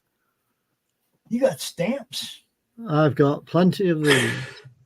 I've got some So- I got Silver Surfer stamps. If we ever run out of anything comic related, then, you know, It's just the show offs. Like I said, that's why I told Dustin, you want to show well, off. that's it. It doesn't have to be specifically comic books, does it? Mm-hmm. Does it? It can be models. It can be models and figures like some behind me. I which mean, we might did show again. we did like 85 episodes, pretty much all comics. It's okay if we branch out and do a little bit of stuff differently. every Variety now and is the then. spice of life. They say. Yeah. Yes. Yeah. Right now, we're really going to do something different because we've never done a launch party on the show offs before. No. Ever. This is definitely going to be a first. I got to shoot Katie the link here real quick. You guys can hang out. You don't have to, but you're more than welcome to hang out. I'll hang It's a out. ninja launch. It's a special occasion. I'll hang out. It's a ninja launch. You never know what's going to happen. I'm just Ninja pizza. Pizza that vanished quickly without trace. It's like normally we would set up a show like this. We'd have it planned out ahead of time. People know we were going to do it. Yeah. We call it ninja because nobody knew it was coming. So It just sneaks up on you yeah, like ninjas do. this is the link to the campaign, to the sign up that she's about to launch. DragonChild number 9. Number 9 says number 8. Oh, no, number 9. Well, it's 1 through 9. You can get 1 through 9. 8 was the 8 was the first one that she did on Kickstarter, and the way Kickstarter labels your stuff, you're stuck with it. Right. Okay. You know, and then you have to like add a title. So DragonChild 1 through 9 is the actual campaign. I've been a fan of Katie's stuff from the beginning. You guys might have seen in the Madness, she's the one with the dragon puppets and the big dragon tree at her con table. It's like she gets it. It's something to really grab people's attention when they're walking by. You know what I mean? It's like it's this huge tree and it's got dragon puppets and dragon plushies and stuff that she hand makes all over this tree, right? It's huge. Nice. And then every time somebody buys one, she'll go out and post, somebody adopted this one. You know what I mean? It's cool. It's fun. She gets it. She's having a good time. Yeah. She's out there in the Bay Area. And I think I sent you the link, Katie. Is that San Francisco Bay Area? Yeah. I got that Hey right. guys, I'm about ready to lose my phone here, so I'm gonna have to go off here and charge it. All right. Okay, Levi. Thanks for having me on. Yeah, nice to see some of your stuff Dustin, it that was- you showed earlier. Thanks, Dave. Well, Dustin, good seeing you. Pops, You good too. seeing you. Yeah. We'll hang See out you next again. time. See Yep. you All again right. sometime. Take it easy, guys. Okay. Peace. Bye. Levi, everybody. Yeah. At least he got out a couple of his artist editions. I've got a few of them. Oh yeah, he's got like I said, a real good project that he's working on. You know, Yeah. really looking forward to that. So Memorial Day next year, you know, that one launches. So we had a long time to promote that. We didn't have no time to promote this one. It's like Ninja. we got. So, It's just going to be in your face, people. I hope there's people watching. I hope everybody gets it because it's time for KT. What's up, Katie? Hey, how you doing, Pops? Hey, everybody. I'm doing this show, and she messaged me. She's like, "Hey, Pop, sorry for the short notice, but can we launch my book?" And I'm like today? like now. Yeah, no, so it's been a whirlwind of craziness. I was inspired by Laurie's handmade books that she did for her volumes, and so I've been working like a mad crazy person. I mean, that's how I live my life anyway, let's be real. But for this campaign specifically, and so this is my prototype. Hold on. Yeah, so this is my prototype. It's not all bound together yet. The cover is separate, but mostly because I have a trimmer that's coming, and as soon as that's done, I'm gonna put everything together and make it nice. But the back's got a silhouette from the new cover, and I'm just super excited with how this looks. This is all pasted in place, so it's got nice hard edges and whatnot, but I'm super excited. I figured do something new and exciting, and that to me was exciting, so that's what I did. Hey, I saw Laurie make the first one, the Path of the Pale Rider, the little mini of the trade 1 through 4, and she was making it.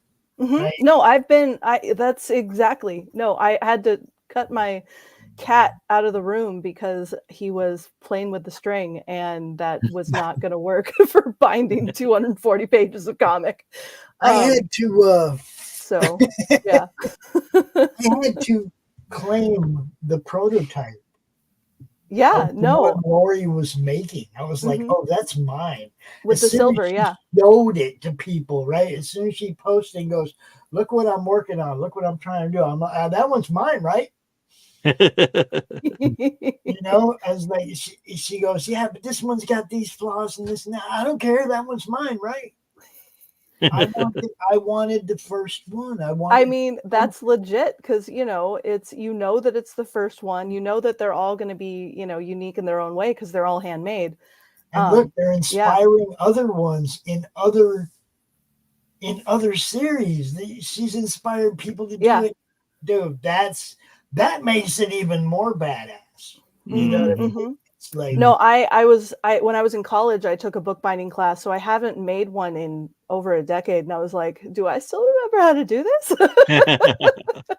And the answer was, after reiterating a couple things, yes, I do know how to do this. But the initial of how do I connect them? That's the problem. I know how the initial stitch goes, but how do they combine? And then once I got that figured out, then we were all fine. Just had to kick the cat out of the room because that wasn't going to work. He was pissed. He's like, Mom, let me in. Believe you me, I gave up on trying to keep my cat out of this program months ago. Yeah, no, generally that's the case as well. But and even like normal sewing, he's fine. But when there's 3+ feet of thread on the ground, he can't help himself. Which is fair. Fair enough. Yeah. He's like, where's the yarn? What do you got over here, Mom? I got that bumble. Exactly. Oh, well, and when I left the room last night after finally pasting all the stuff on the front and back cover, I to show it off to my husband and our roommate, my cat's like, you mean I can finally go in the room? I'm not abandoned by my mom. Yeah. So no, it's the thing. So you have a trailer. I do. On your preview page, right? Mm-hmm, mm-hmm. Would you like to show it before we launch, or do you want to wait till you launch it and show it? Sure. No, we absolutely can. And then we can go through and look at everything once I hit the launch button. All right. Well, why don't you share your preview page, and then then you can hit the button on the trailer. Oh, and then I'll ask you. I don't know if I remember how to do that. Did you say you don't know how to do that? Is that yeah, that's true. You can walk me through it. Well, I mean, we could just wait till you launch and then show it. All right, that's probably easier because I can just. That's fine. I can hit the button. Are we ready? That is entirely up to you. how many days are you going to run this? What days are you going to So it's going to be 30 days. So mostly the plan is I have a big con at the end of the month. And so the event's going to run through that. Mm-hmm. And so I can advertise it both, online as well as in person. And that to me made the most sense. So the goal was before the end of August, I needed to launch. And because I finished the prototype of the book, I was like, yeah, let's get ready. So it's going to end on like Tuesday, the 17th? Or yes. Let's see. Wait. Or have I counted the days, Pops? No, I have not. I know it's 30 days starting now. I'm gonna school you. I'm gonna school you on a little something. There's a reason we count the days. No, I know. What is the reason? Because you want to make sure that it ends at a good time. You want it to end on or right after payday. That's fair. Which so that's close. Friday, Saturday is when if you want to do a countdown party and you want to know them people that tune in got money, you want it to end on or around payday, right? Yeah. And if it's assuming that the 17th is the correct math, which I haven't looked, like I said, that's a little after the 15th. So that would be don't forget shortly also, after people get their money. I was going to say, don't forget as well that a lot of people get paid towards the end of a month. So maybe they'll just put the money to one side and get it done as well. Yeah, that is true. That 2-week thing, the 15th and the 30th, the closest to the paydays around those. Yeah, you want everybody to have money. No, I completely yes. Well, especially if you want to get the fancy one. When you know for sure what day that ends, though, let me know so we can set up a countdown ahead of time. 100%. No, 100%. No, the only reason that today was madness was because I wanted as well to be involved in. I'm in a show later with JD Calderon, right? And so I wanted to make sure it was launched prior to that. Yeah. So that was my actual deadline, if we're real. Cool. Yeah. Well, tell JD and friends that I said, hey, I will when you get over there, in case I'm in the middle of a Silverline show or something else, because Sundays are crazy. They overlap a lot. Yeah, no, for real. I've gotten Sundays are crazy now. That's all. That early show now that goes on before the draw stream and then the draw stream and then this show, and it's like I'm pretty much in this chair all day on Sunday, and there's still 2 more shows. So there you go. See, and us old folks that collect Social Security, we get paid around the 3rd, 4th, 5th of the month, right? Not that exactly. I collect Social Security. Well, and sometimes ADP isn't great, and so sometimes even though it might be the 15th, a couple days later might be the reality. So right. Yeah. It should all sucks, work but out. it happens. It should all work out at the end of the day, I would have thought.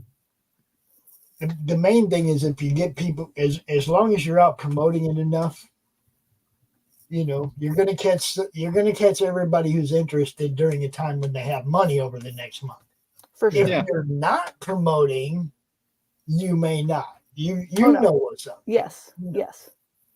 No, there will be fancy business cards with the QR code, and there will be, emails being sent out, all the nonsense. Yes. Talking with Doc about it, everything. Talking to Doc about it. Oh, that's cool, isn't it? It's wonderful, people. I don't know if did you have a chance to get booked on Laurie's show well ahead of time, or no? So she said we maybe could fit in like a Wednesday or a Thursday evening. So we'll probably try and get that to be worked out sometime in the coming month. But other than that, yeah, she's booked out till like October. Right. So I was like, I'm a month out. Hey, Laurie. And she's like, no, I don't got space. I'm sorry. I'll tell you one thing. Show you the T-shirt I've got on. Nice. Hold on. Yeah, there you go. There we go. Ah, excellent. It's Maya. That kitty's ready to attack. I was going to say, you can also probably join us during the Smash and Slash. Sure. No, I'm up for whatever. Lord knows Well, I need to. That's her show, but it's the 100th episode since she took over as host. Yeah. I don't think she has a guest for it. I think it's just going to be like a party. Yeah. Well, let's look into that because that could be fun. You might be able to sneak in there and yeah, do the thing, talk about a little bit. A little bit. Talking about comics is always fun too. Yes. This. All right. Shall I hit this button? Do it. Why not? Do it. I've read all these details, the terms and conditions, launch project. It's real. It says drum roll. Dun dun dun dun dun. Huzzah! It's live. It's a bit like when I put something on eBay, as soon as you click list, whoa, that's it. Refresh. Now, would you like to set up the video and talk a little bit about your project first? Do you want to let the video The video explains itself. It goes through pretty much everything. So I'm happy to sit back and listen to myself talk. So this was like a total ninja launch. Nobody knew it was happening. Who's going to be number one? Who's going to be? Hello, everyone. It's me, Katie Shaw, the cartoonist behind DragonChild, and I'm back for my second Kickstarter campaign.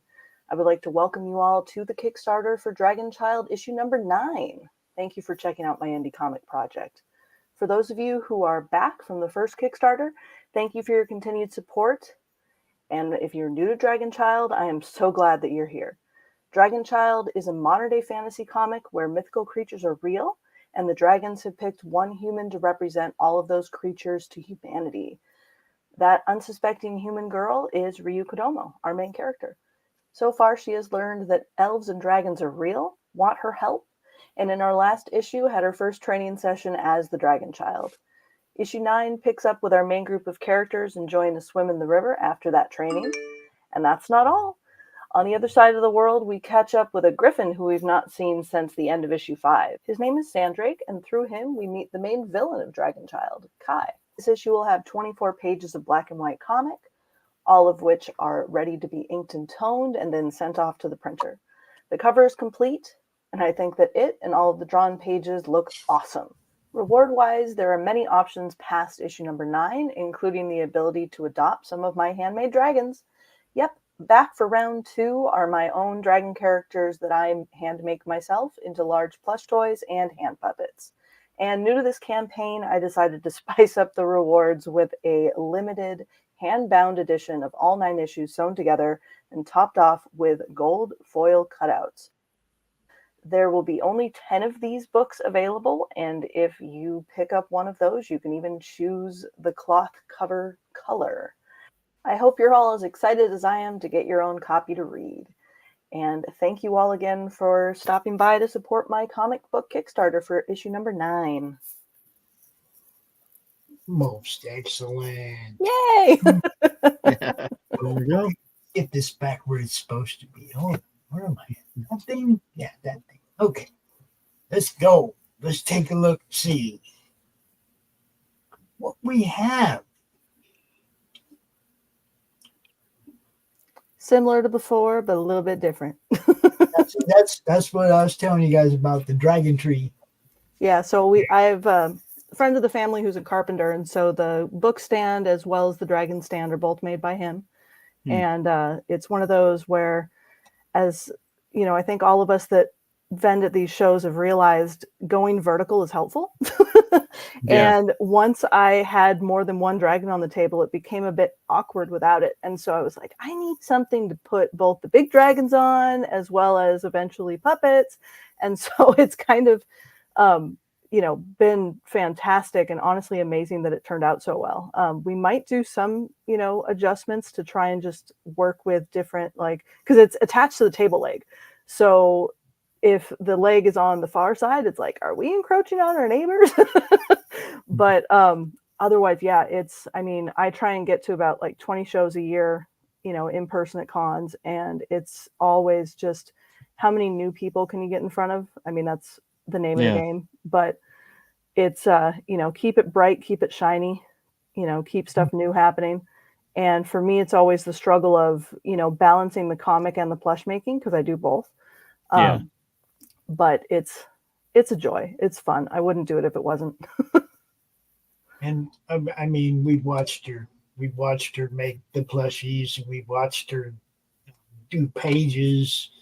It's just been fun to watch what Katie does. And again, she includes her fans like seriously in her stuff. Like they adopted her puppets and her plushies and stuff. It's not like somebody bought one. It's like she acknowledges every one of them on her social media and stuff, and it's cool.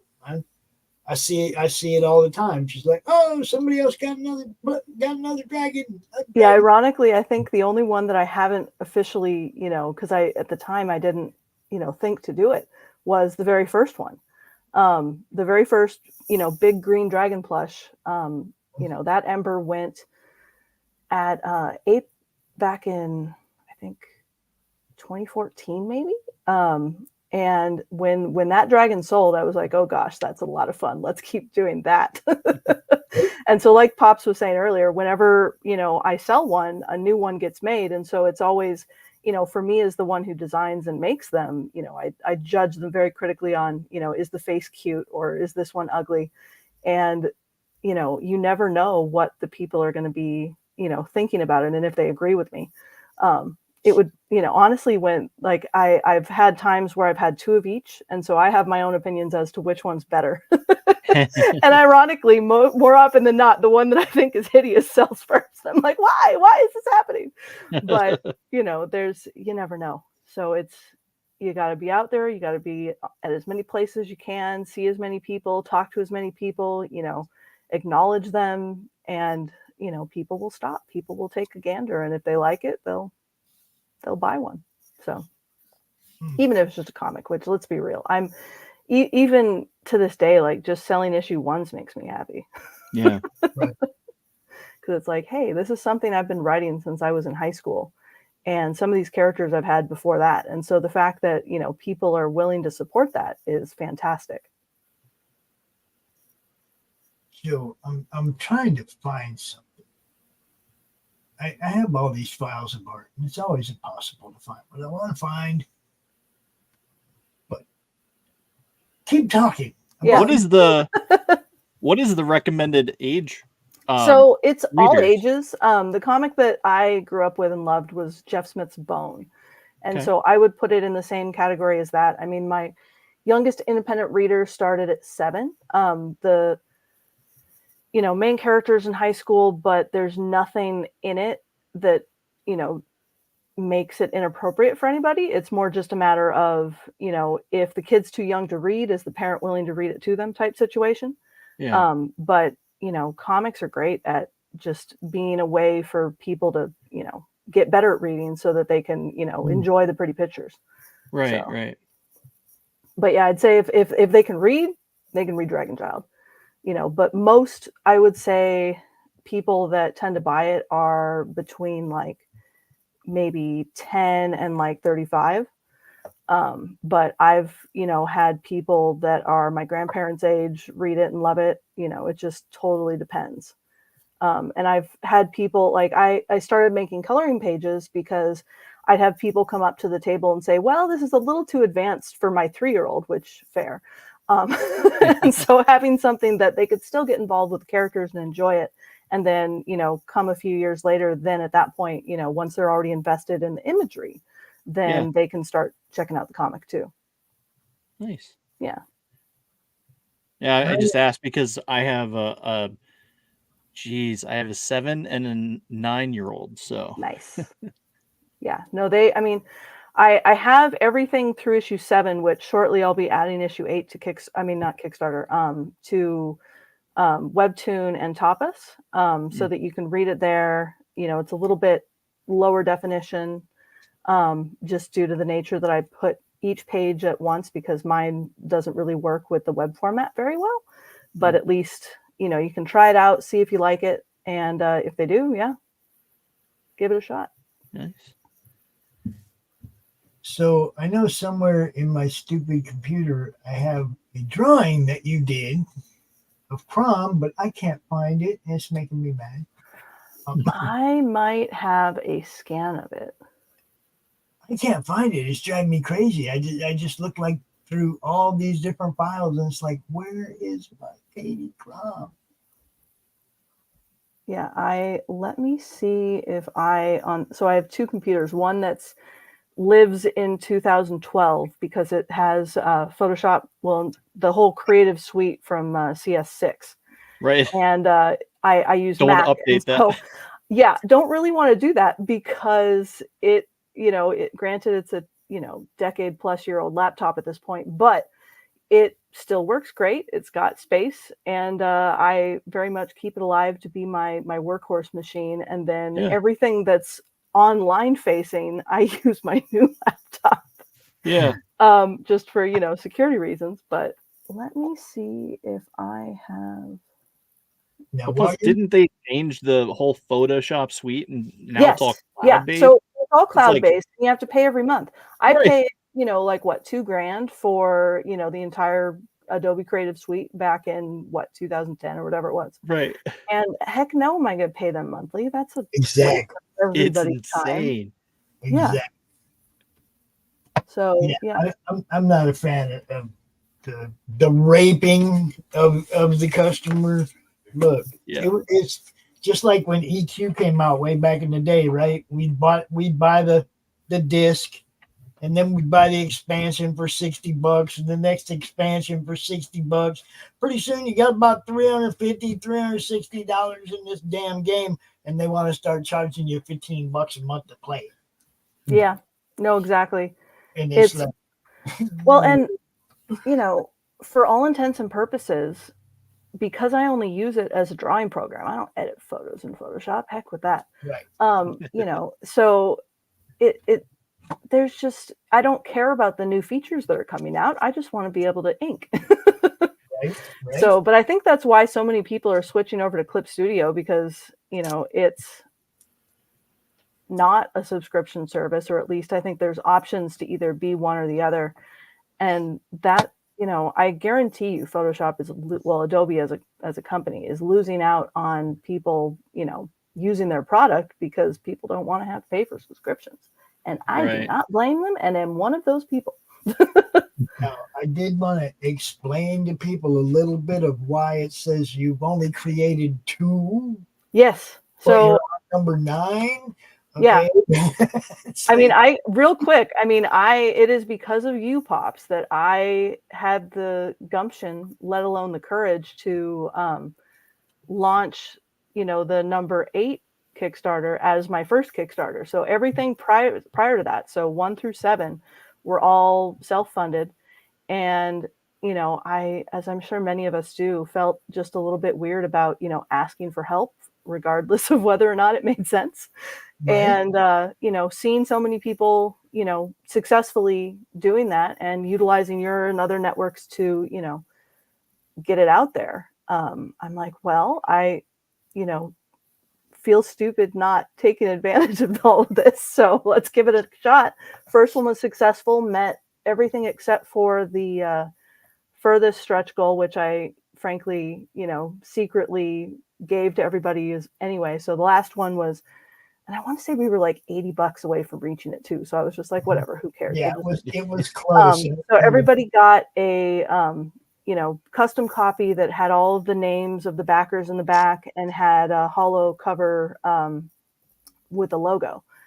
And so I very much am including, that in this one too. But I feel like, you got to keep it fresh, doing all the other things with, the handbound book and, other things like adding in the option for people to get some prints. I'm like, I have all these prints hanging around. Let's see if anybody wants them. Add a sticker, see if you like that. But yeah, so even though this is my second Kickstarter, I've, very much been at the comics gig for over a decade at this point. I started my very first show was a show called Ape, which is unfortunately no longer an event that happens, but that was back in October of 2013. So this is officially year 11 of doing this as my job, which is crazy, but yeah. Fun, isn't it? It is. I mean, it's a lot of work. And I mean, I you know, no fooling, this month is going to be stressful as all heck, but you know, it's worth it. And it's, again, you know, making comics is definitely, if you love it, you can't not do it. And that's definitely why I'm here. Yeah. So. Right, Pops, I'm going to drop out now, I think. Get some shut-eye in a bit, because it's getting a bit late over here now. It's about, what time is it? It's about 25 to 11 in the evening. What's that? I said, it is late for you, isn't it? It's getting that way. A little bit. Yeah, about 5 hours difference, I think, between me and Pops, is there? Yeah. Is it 5 Sounds hours? about right. Yeah. Depending on whereabouts in America you are, of course. Yeah. All right, Dave, you have a great week, bud. Yeah, it's been nice chatting to everybody this evening. So I'll see you next week, all being well. Yeah, see you. Yes, All right, nice to chat to you, Dustin, and Katie. Look after yourself. Yeah. And I wish you all the best. All right. You as well. Rest well. Catch you later. See you. Bye, Pops. I love that dude. He's awesome. Look, since I've been doing this, I've met so many different people from all over the world that are so cool. You know, I mean, I'd never met all these people in any other circumstance, you know, other than through comics, through the love of this medium. And yeah. I love what I do, and I know you do too. Don't you, Katie?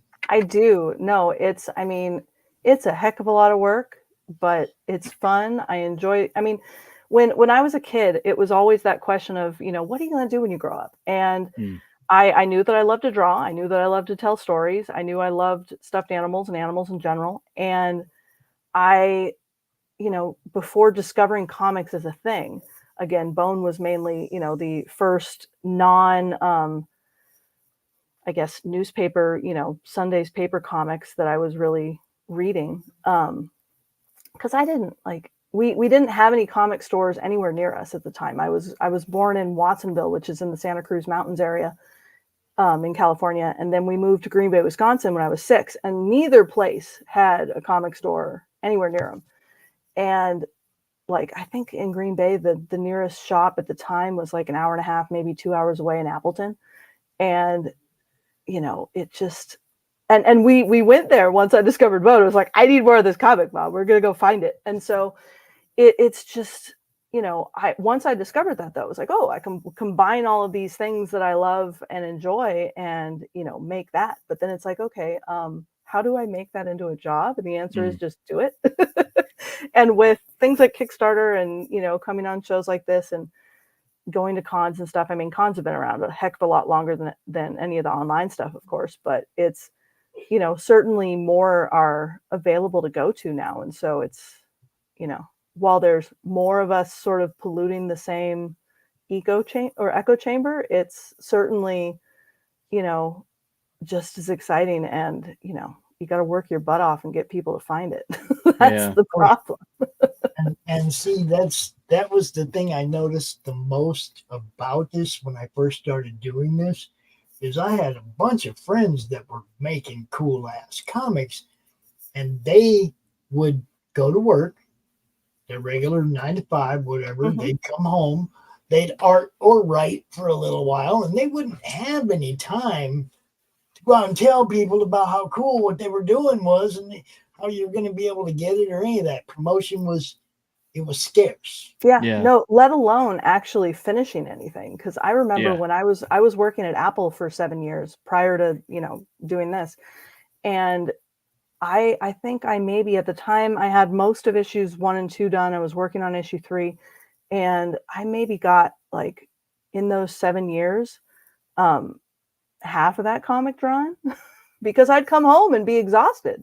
Yeah. And so, you know, I wasn't, because they say don't take your work home with you. Yeah, good luck when you're dealing with helping people how to use stuff. And they literally, like, I to this day go down to, like, say, my local CVS, and I have people that used to be my customers, and they're like, why don't you work at Apple anymore? You need to help me learn how to use my Mac. Like, literally.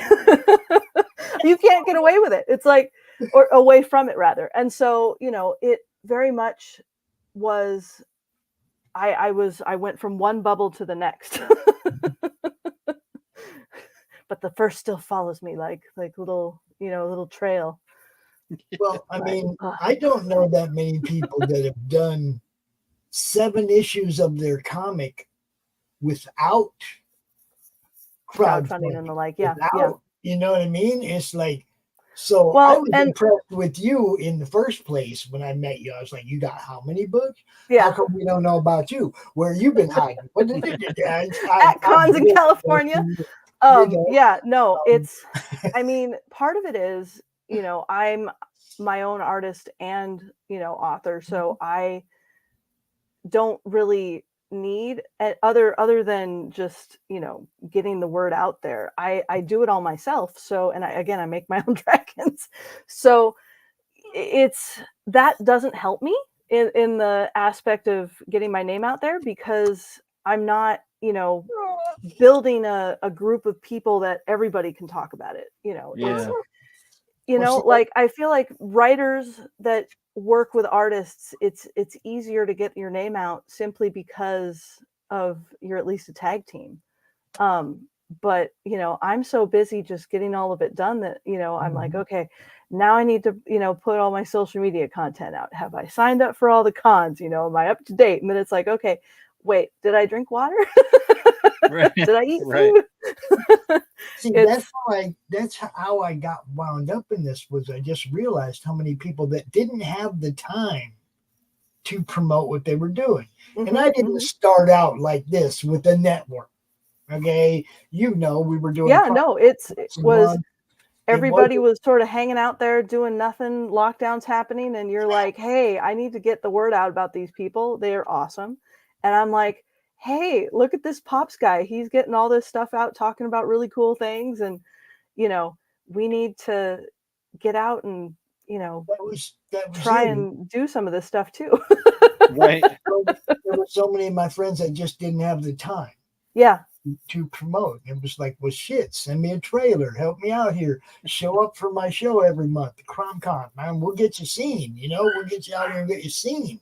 Well, and you meet so many cool people, like, you know, between Doc and Laurie and JD and you, and, you know, just all these people that, you know, I would never have known existed if not for places like the network. And it just, you know, it's this little family of mad people that all make comics or love comics, and it's great.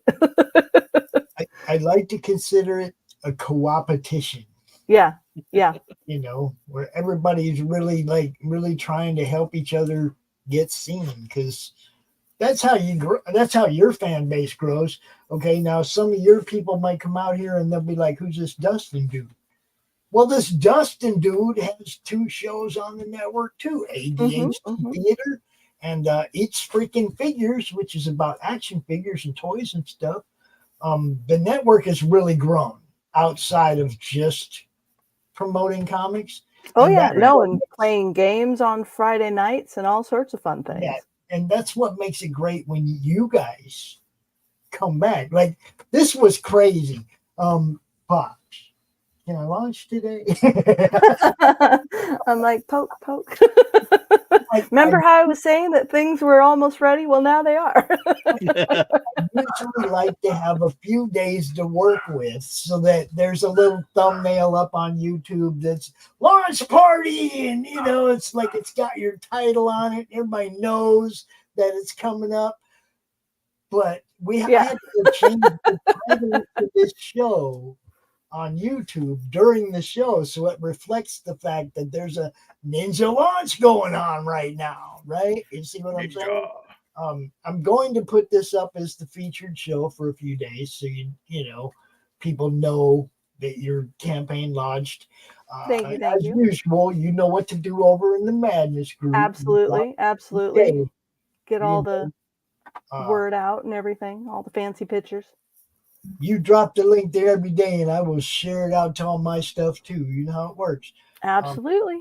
Now, these are pages from issue 8. Yes. Guys. And I have issue 8 somewhere. Yes, you do. Somewhere. See, I have so many books. The card could be in there. See, I outgrew that first big long box of indie books. Mm-hmm. Right? And as soon as I outgrew it, it turned into 4 boxes. Right. And it's like, now I don't know what's in what. I haven't. Yeah, no, I yet. had a little, dresser that had a couple shelves on it, and that was where I kept all my comics.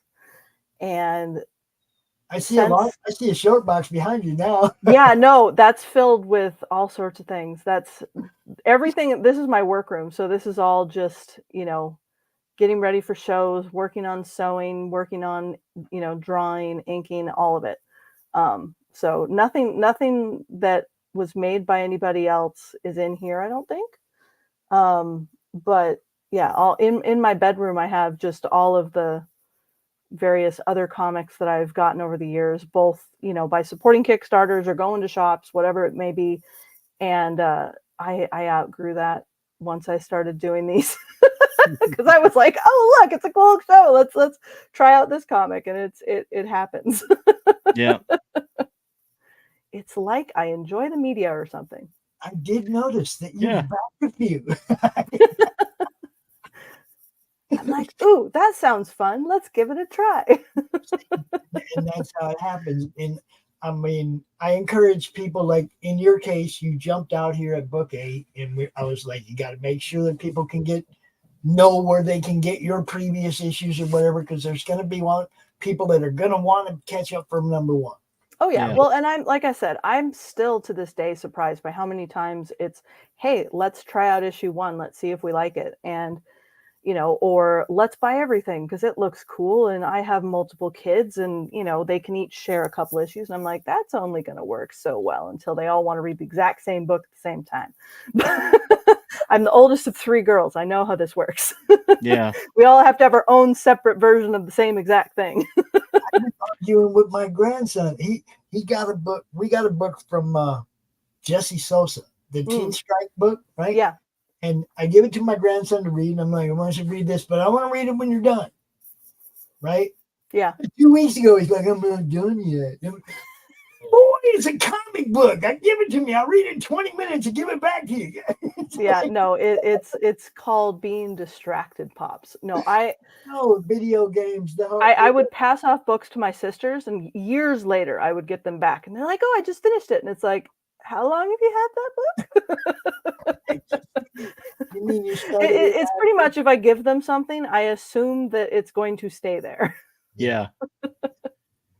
I just wanted to read the comic, I mean, yeah, no, but that's why I say, like, if one family or one group of friends are supposed to be sharing a comic in quotes, they might as well just buy their own copy because they're all going to be reading it at different levels, different speeds. People are bad at sharing. It's not kindergarten anymore. It's like me and my son, we both, obviously collect comics. Half of this room, more than half of this room is his collection. And then the grandkids, they have 2 boxes of comics between the 4 of them. Yeah. And that's all.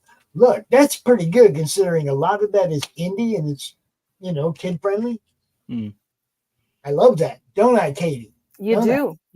No, for sure. Well, and let's be honest, like the number of actual indie all ages comics are very few and far between because it's, on platforms like Kickstarter, unfortunately, the risque images sell.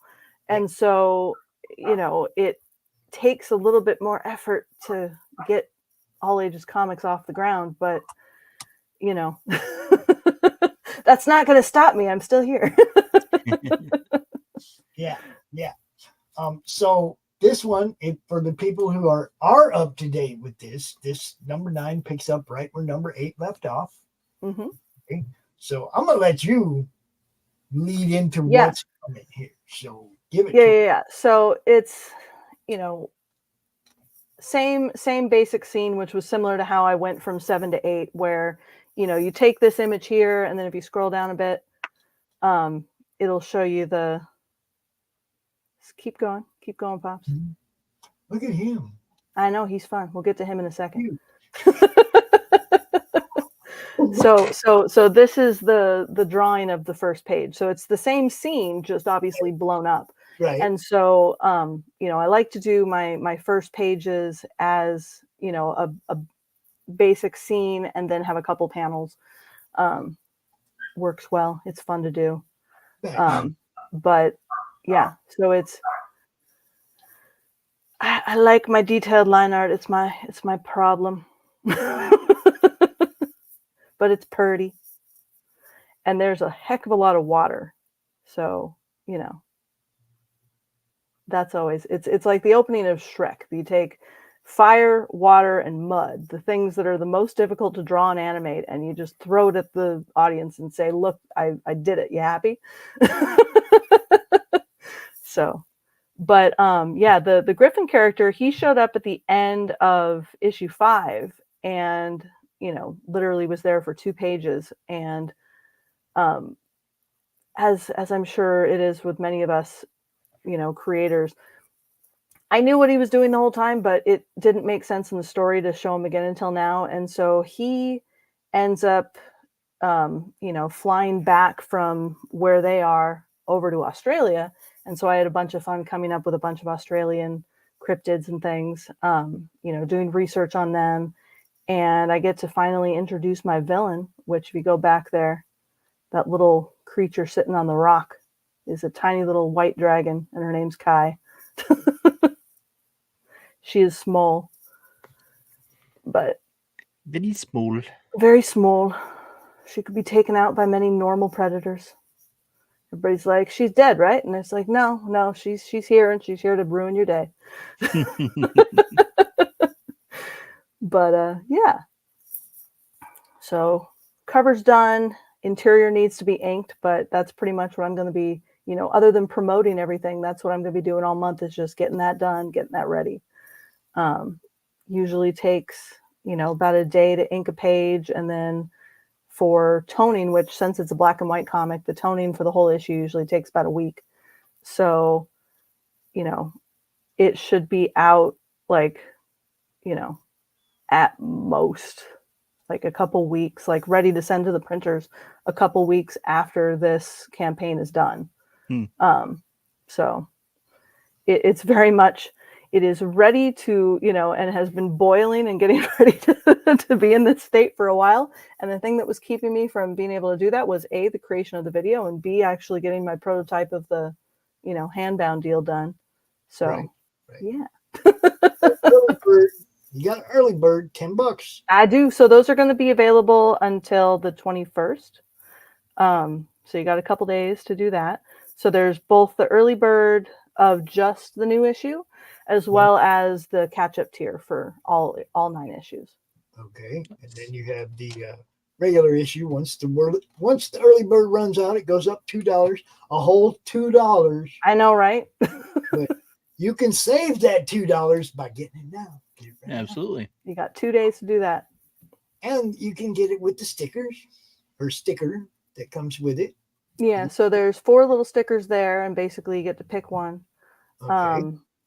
And we'll little secret knowledge, I might add it in once I get it. I just ordered a die-cast sticker of the Griffin on the cover.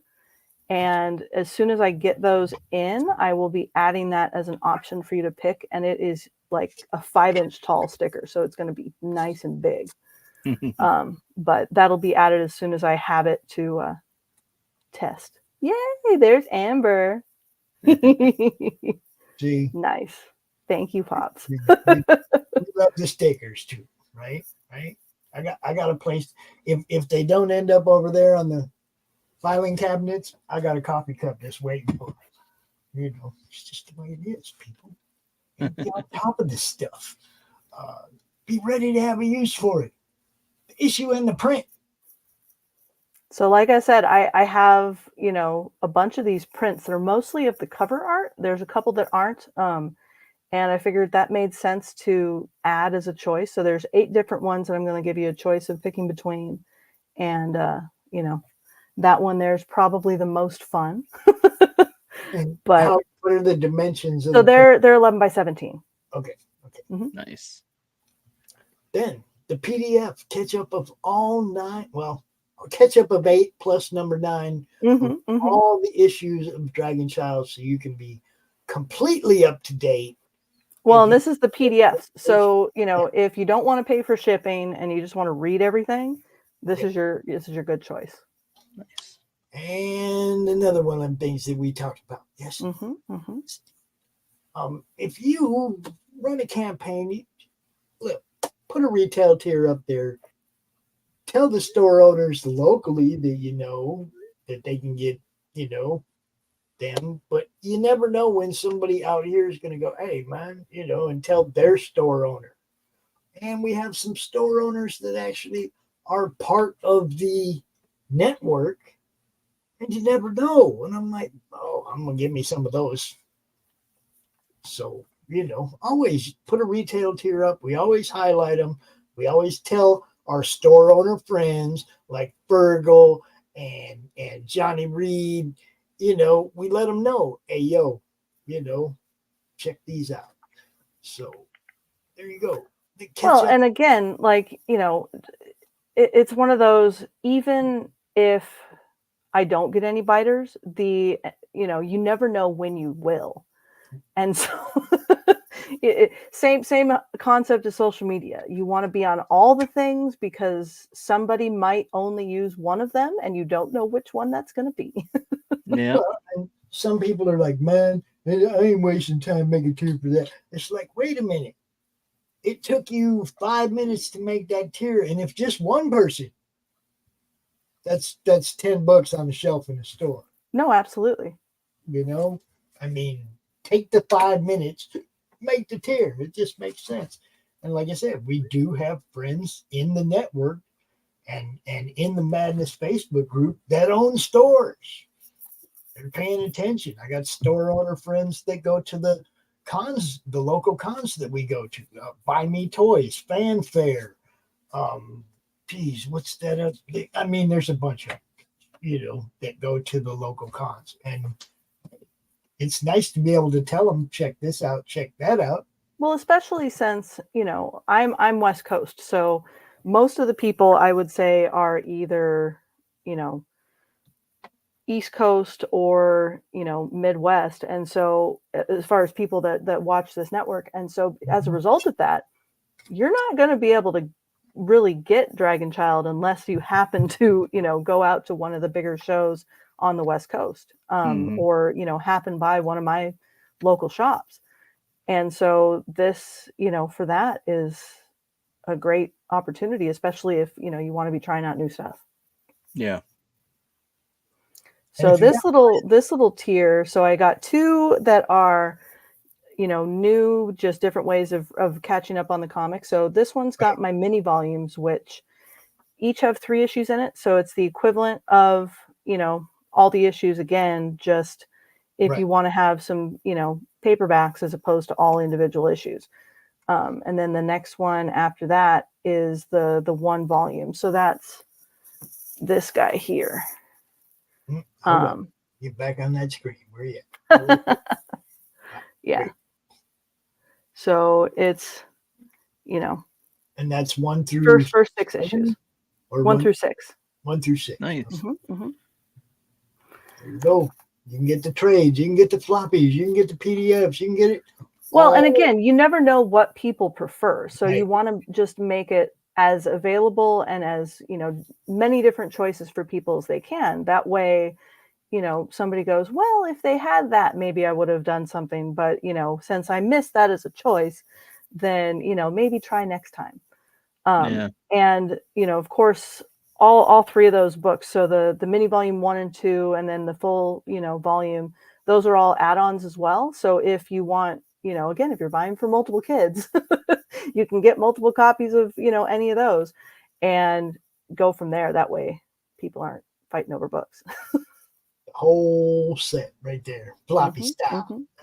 You know, that's how I do it. I've got a floppy style. Oh yeah, well, and that's like comic collectors. That's going to be their choice. But there's so many people that only started really buying my stuff at shows once I had the trade, and that's the deal. Is you want to catch people when they're excited to see whatever version of your product is out. So. Yeah. See, all them people that bypassed that #1 floppy and got the trade, if this comic ends up being the next Teenage Mutant Turtles, they're going to be kicking themselves in the ass that they didn't get that #1 floppy, even though they have the original trade. Still be like, Exactly.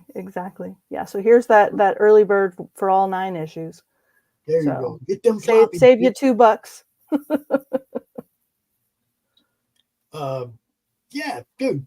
RJ's the man when it comes to fulfillment, no doubt. That's our guy. How was fulfilling your first campaign? So I was prior to launching it, I made sure to do all the research on the shipping aspect of things. So I already had my Gemini mailers. I already had all of the USPS boxes and everything.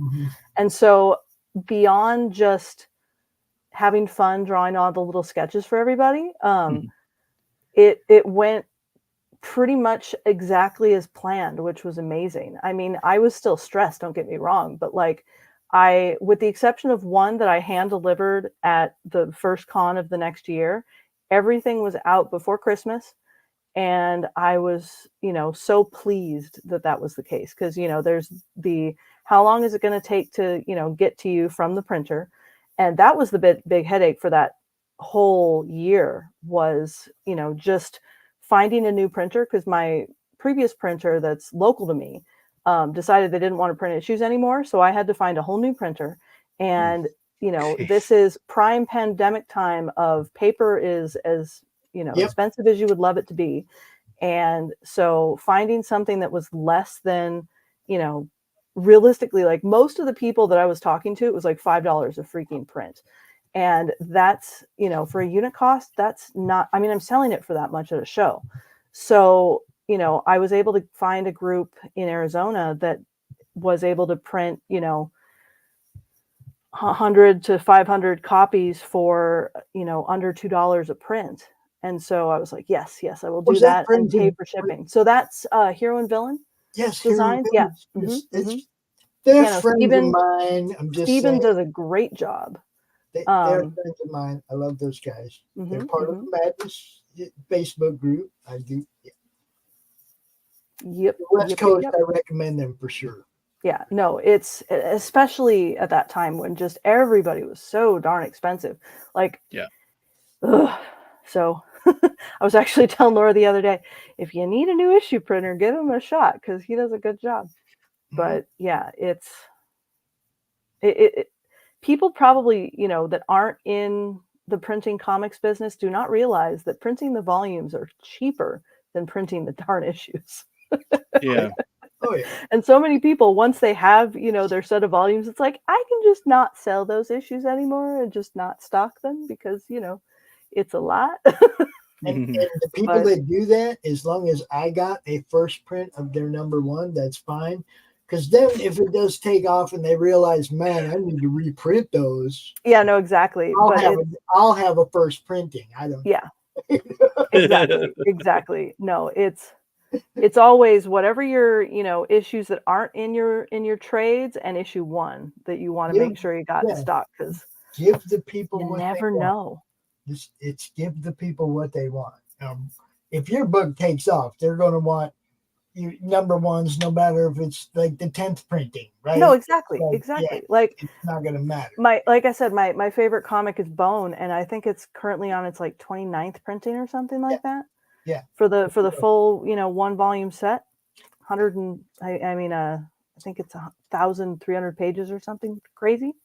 But that's the dream. Is once DragonChild's finished, print one of those. Everything all together. What's a first printing of Bone #1 worth? Oh God. I do not know. I want to say he kept like 30 of them. Oh. And on his first Kickstarter, which, launched just before my first Kickstarter. And that was the other thing that kicked me in the butt. It's like, well, if he's finally going to do one, I better do one too. Let's be honest. But I think it was like 10 grand or something for a copy. Yeah. You see what I'm saying? That's why I'm saying. So, that's why I always try to get a first print of somebody's number one, no matter, I just want those for me. Yeah. Yeah. I mean, I got grandkids, what better than to be able to hand down something as awesome as a number one poem or something like that. You see what I'm saying? 100%. And I encourage people, print more, print often, because that makes my first printing worth more. Keep doing it. Keep printing them, keep selling them, baby. Like issue 1, printing number 6. Yes, keep printing them and keep selling them, because that makes number one look real good over there in that box. All right, so we got Adopting Dragons. We did talk about this, but we did. So this one's for one of the puppets. Names. They all have names. They all mean something to you. They're basically part of your story. So, Well, so here's one of them right here. Isn't it cute? Come on, you want to back the book just to get one of those? Right. Well, and on the back of their little ear tags are their names. So yes. It's the details, people. Ash, Ember, and there's a bunch of them. Well, and down a little ways, don't scroll yet, but there's I have a diagram that shows the names of all of them, so you can figure out who's your favorite. For $137, you can get a hand puppet. Dragon hand puppet, handmade by Katie, and you get a signed copy of the book, right? Signed copy of the book, yes. Exactly. So and the print, talk about a deal. And I know the kind of time it takes her to make these. So when I say deal, I'm not bullshitting, guys. Yeah, right. No, it's for the puppets, it takes about a day to make them. And for the big dragons, which we'll get there in a minute, they're both behind me. Those each take me about a week. Jeez. So yeah, it's a thing. This is why I kick myself sometimes about how much time it takes to make these things, and doing both of the comic and the plush stuff. Right, but it's fun.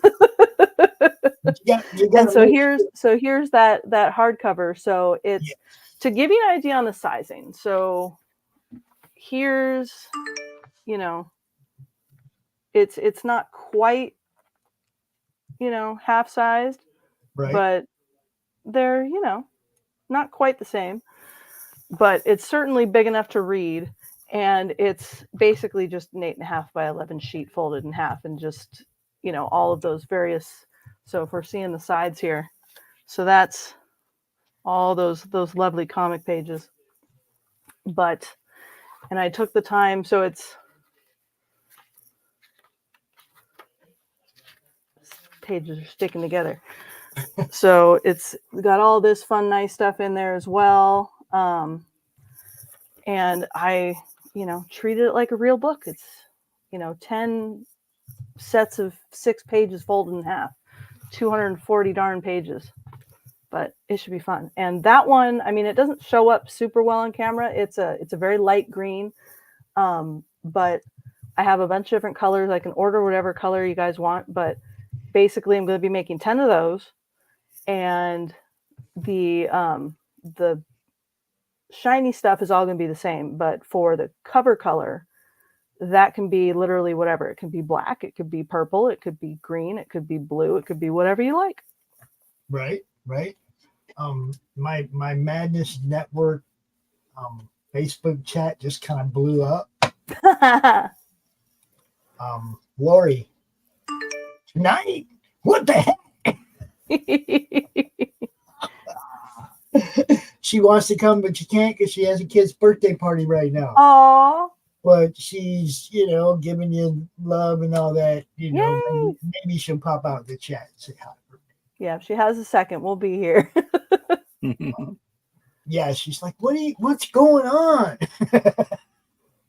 You know how we do it around here, Laurie. It's like anything can happen. You got to be ready. It's madness. it's madness, right? Mm-hmm. Where are we at here? 160. Yeah. Yeah. There we go. All right. Yeah, so we got the limited hardcover there. The one on the side has the front and back, so you can see how that looks. Yeah. But like I said, in the pictures here, it kind of looks gray, but mine is a very light green, so it is what it is. Okay. I pretty much when I finished it last night, I was like, oh, I'm gonna take a picture. So part of it's the lighting, part of it's just the fact that it was also on a green sheet of I forget what that stuff's called. Basically just board that drawing board. And so the two greens did not play well on the camera. But it should be fun. Hilarious. Yeah, she was like, she did say she would launch for you, but she would just have you out on it. Well, she like I said, the main thing for me was I needed to get it done before JD's show today. And so it was, if I got it done this Wednesday, which obviously that didn't, or last Wednesday now, that didn't happen. And so now I'm here. Yeah. It's cool. It's like I told her, I said, we didn't even plan it, man. We're still doing the show offs. Exactly. This was not planned at all. No. But, well, definitely. Look, I'll talk her into letting you come out for the Smash and Slash. That would be fun. Because that's just a crazy show that day. So this will fit in perfectly with that. All right, 180. Retailer catch up, all 9 issues. Yeah, so 5 copies of everything, just all bundled together. Nice. 5 copies of everything. Mm-hmm. Yeah, that's $45 for $180. There you go. There you go. Store owners, you got the whole series. People be like, I need to see number 1. Yep, there you go. Exactly. Matter of fact, just hit Katie up and get about 20 number 1s, and then when they all sell, then you need 2, 3, 4, 5. That's all good too. And then the biggin. Yep, the 2 big ones. Yeah, buddy. Ember. Yeah, so we got Ember and then we got Shandira. So Ember's my favorite. She's my girl, but Shandira's pretty. Yeah, she is. She's got her whiskers. She's got her 8 horns. She's got her, nice frill off her neck. And she's the one. Everybody, she's a crowd pleaser. and she's the one that was in the drawing with Crumb. Yes. Although you only know because you can just see the front. Yeah, you see her little whiskers and some. I drew in some smoke coming off of her nose. It's awesome. I can't find it, Katie. I can't find it. In my, I know I have a scan of it somewhere. I know that I have a scan on the other computer. I do not have it on this one. If you can send it to me again, I will. No, as soon as we're done, I will go on the other computer and send it your way. Because, it was out of all of the drawings that I did, that was the one that I laughed when I was drawing the most. It's awesome. It's just Crumb just sitting there in this big old dragon head looking down. You come down and all you can see is just the nose of the dragon and the top of the picture. And Crumb, he's just sitting there like, yeah, okay. Like, am I safe? Is that thing gonna eat me? It is cool. Really cool. So you got the 2 awesome dragons. Yeah, so they're each about 44 inches long. Ember's tail is a bit longer than that, but yeah, so she's realistically probably like 52 inches from nose to tail tip. And you look at that price, and I'm telling you, she puts a lot of time into these. Oh yeah, no, sewing alone, Ember's about 4 to 5 days of sewing, and Shandira's about 3. So it's and then each one of them takes about 5 hours to stuff. They each weigh about 5 pounds because I stuff them within an inch of their lives. I go to Joann's and buy those big 10 pound boxes of polyfill. Yeah. And every so often I get the 20 ones, which is just 2 bags of 10 just stuffed in the same box. Yeah. And they make about 2 of them. Wow. And that's what I'm saying. There's money and time in these. They aren't, they're not cheaply made. I've never heard of anybody complaining about one that they got. Well, and so when I made my very first prototype of those, I gave it to my best friend who's got 4 little boys. And now the oldest of those boys is going to be starting high school this year, which is crazy. And they played on that dragon until, it looked significantly sadder than it did in the beginning, but it survived, over 10 years in a house with 4 little boys. So that, as far as I'm concerned, is the best, kid testing that, anybody can buy. Yeah. So, I make them to be durable. I reinforce all the seams. It is something to be played with and loved, but let's be real. If you're an adult and have the money to buy one, you will love it. And like 5 days of sewing, which is, you think about that, guys. What do you get for 5 days worth of work? That's your job. Yeah.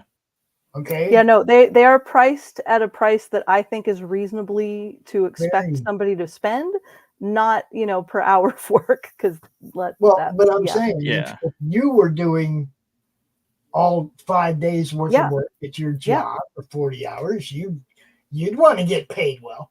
Oh yeah, no, for sure. Okay? For now sure. You also have materials, stress.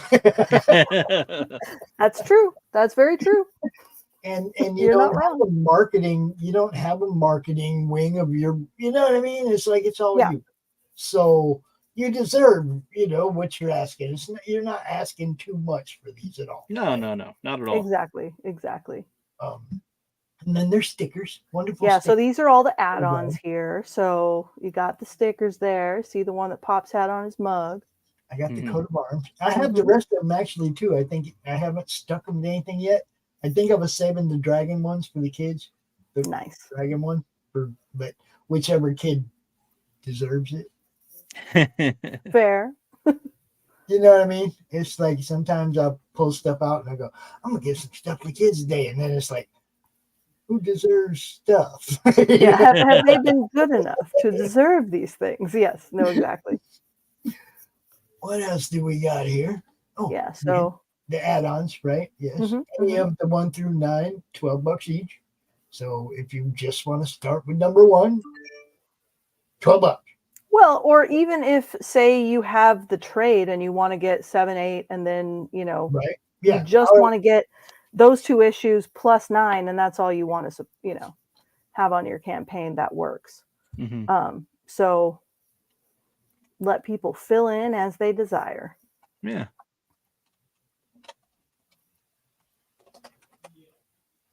Because I know some people, they'll come to shows and they're like, I was at issue 4. Let's buy 5 this time. I'm like, okay. So you never know where people are going to leave off. Right. Yeah. My main thing right here is I look at it like, we just had our first backer. You got more than one. What are you talking well, about? I just saw one happen. Oh, we're at 5. Jesus, I'm not paying attention.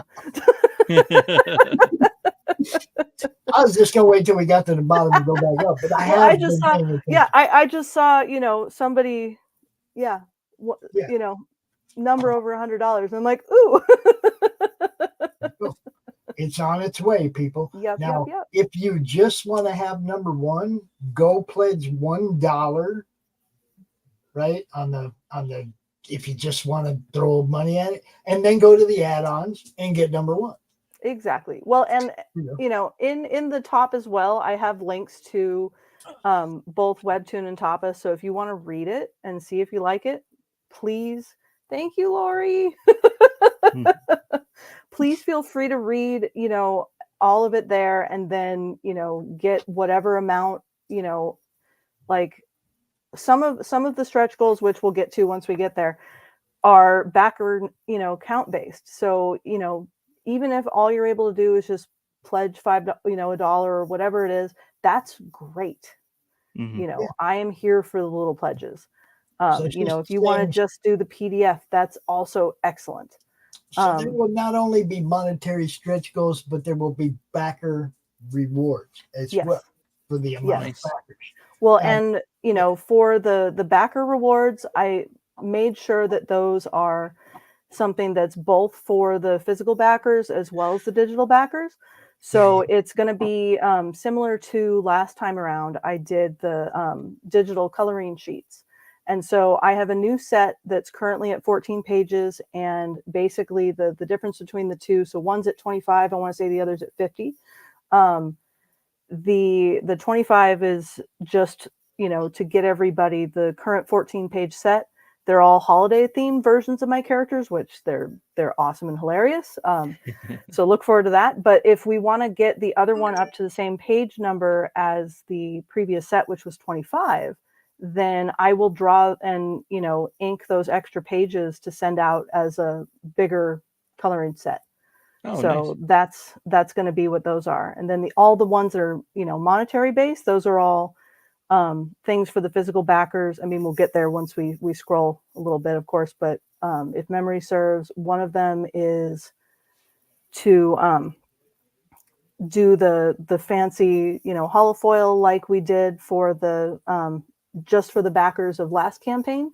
So it's literally just for the Kickstarter, physical backers. I'm going to be ordering special copies that have that holo logo on the front cover. And it'll have all of your names in the back. And nobody else will be able to get one.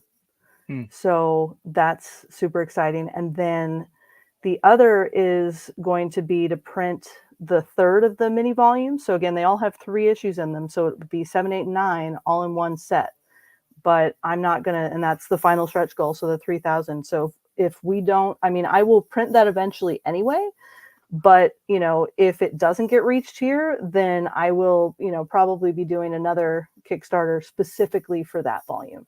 Oh, nice. I needed to show Laurie this one real quick. Yep. Yeah, Laurie. So that's the one inspired by you. I'm like, I can do that. Yes, that's all you, Laurie. The irony is she should totally, of course, this is all just fun. So no pressure whatsoever, but I ordered a, custom color of hers to have it be a purple backing. And then all of the, iconography was in green. And so if she were to try and do, basically the same thing for mine, that would be hysterical.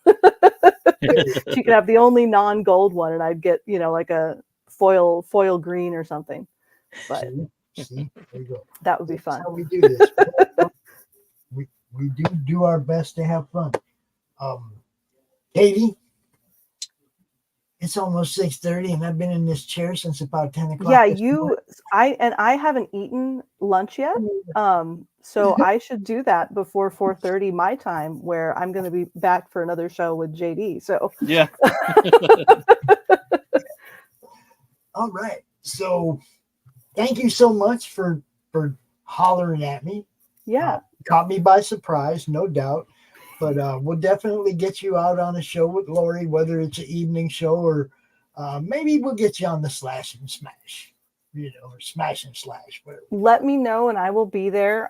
Pretty much the only thing, event that isn't in my house that's going to be happening coming up is the one at the end of the month. So long as it's not over that weekend, we're good. I don't think it's this Wednesday. I think it's the next Wednesday. Okay. Or Tuesday and Wednesday. Tuesday morning brew at 11 a.m. Not this one, I think, but next one. Yeah. So you had to check with her for sure, but we'll have we will definitely cover this more. Ninja launch. Hey, you always need somebody to come back and follow up, right? Exactly. Well, and Lord knows I'm going to be shouting this from the rooftops for the next 30 days. So yes, I'm not going nowhere. So we're gonna roll back up to the top here real quick. Refresh it, see how we're at. Excellent. 269 with 5 backers. There you go. Nice. I think Laurie went and bought that book. That would be awesome. I think Gonna send her a text in a little bit and be like, "What colors you want?" Ain't saying she did, but I think she did. Yeah, I'll check as soon as we're done. I will check and I will be like, "Laurie." All right, Dustin. Hey man, thanks for coming today and hanging out with us through all this. It's always good to hang out with you. Yeah. Yeah, thank you, Dustin.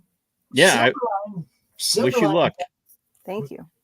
We got Silverline tonight. We got random stuff from John's long box. I don't think I've chosen what it's going to be yet, so never know. 10 o'clock, it's going to be madness, right?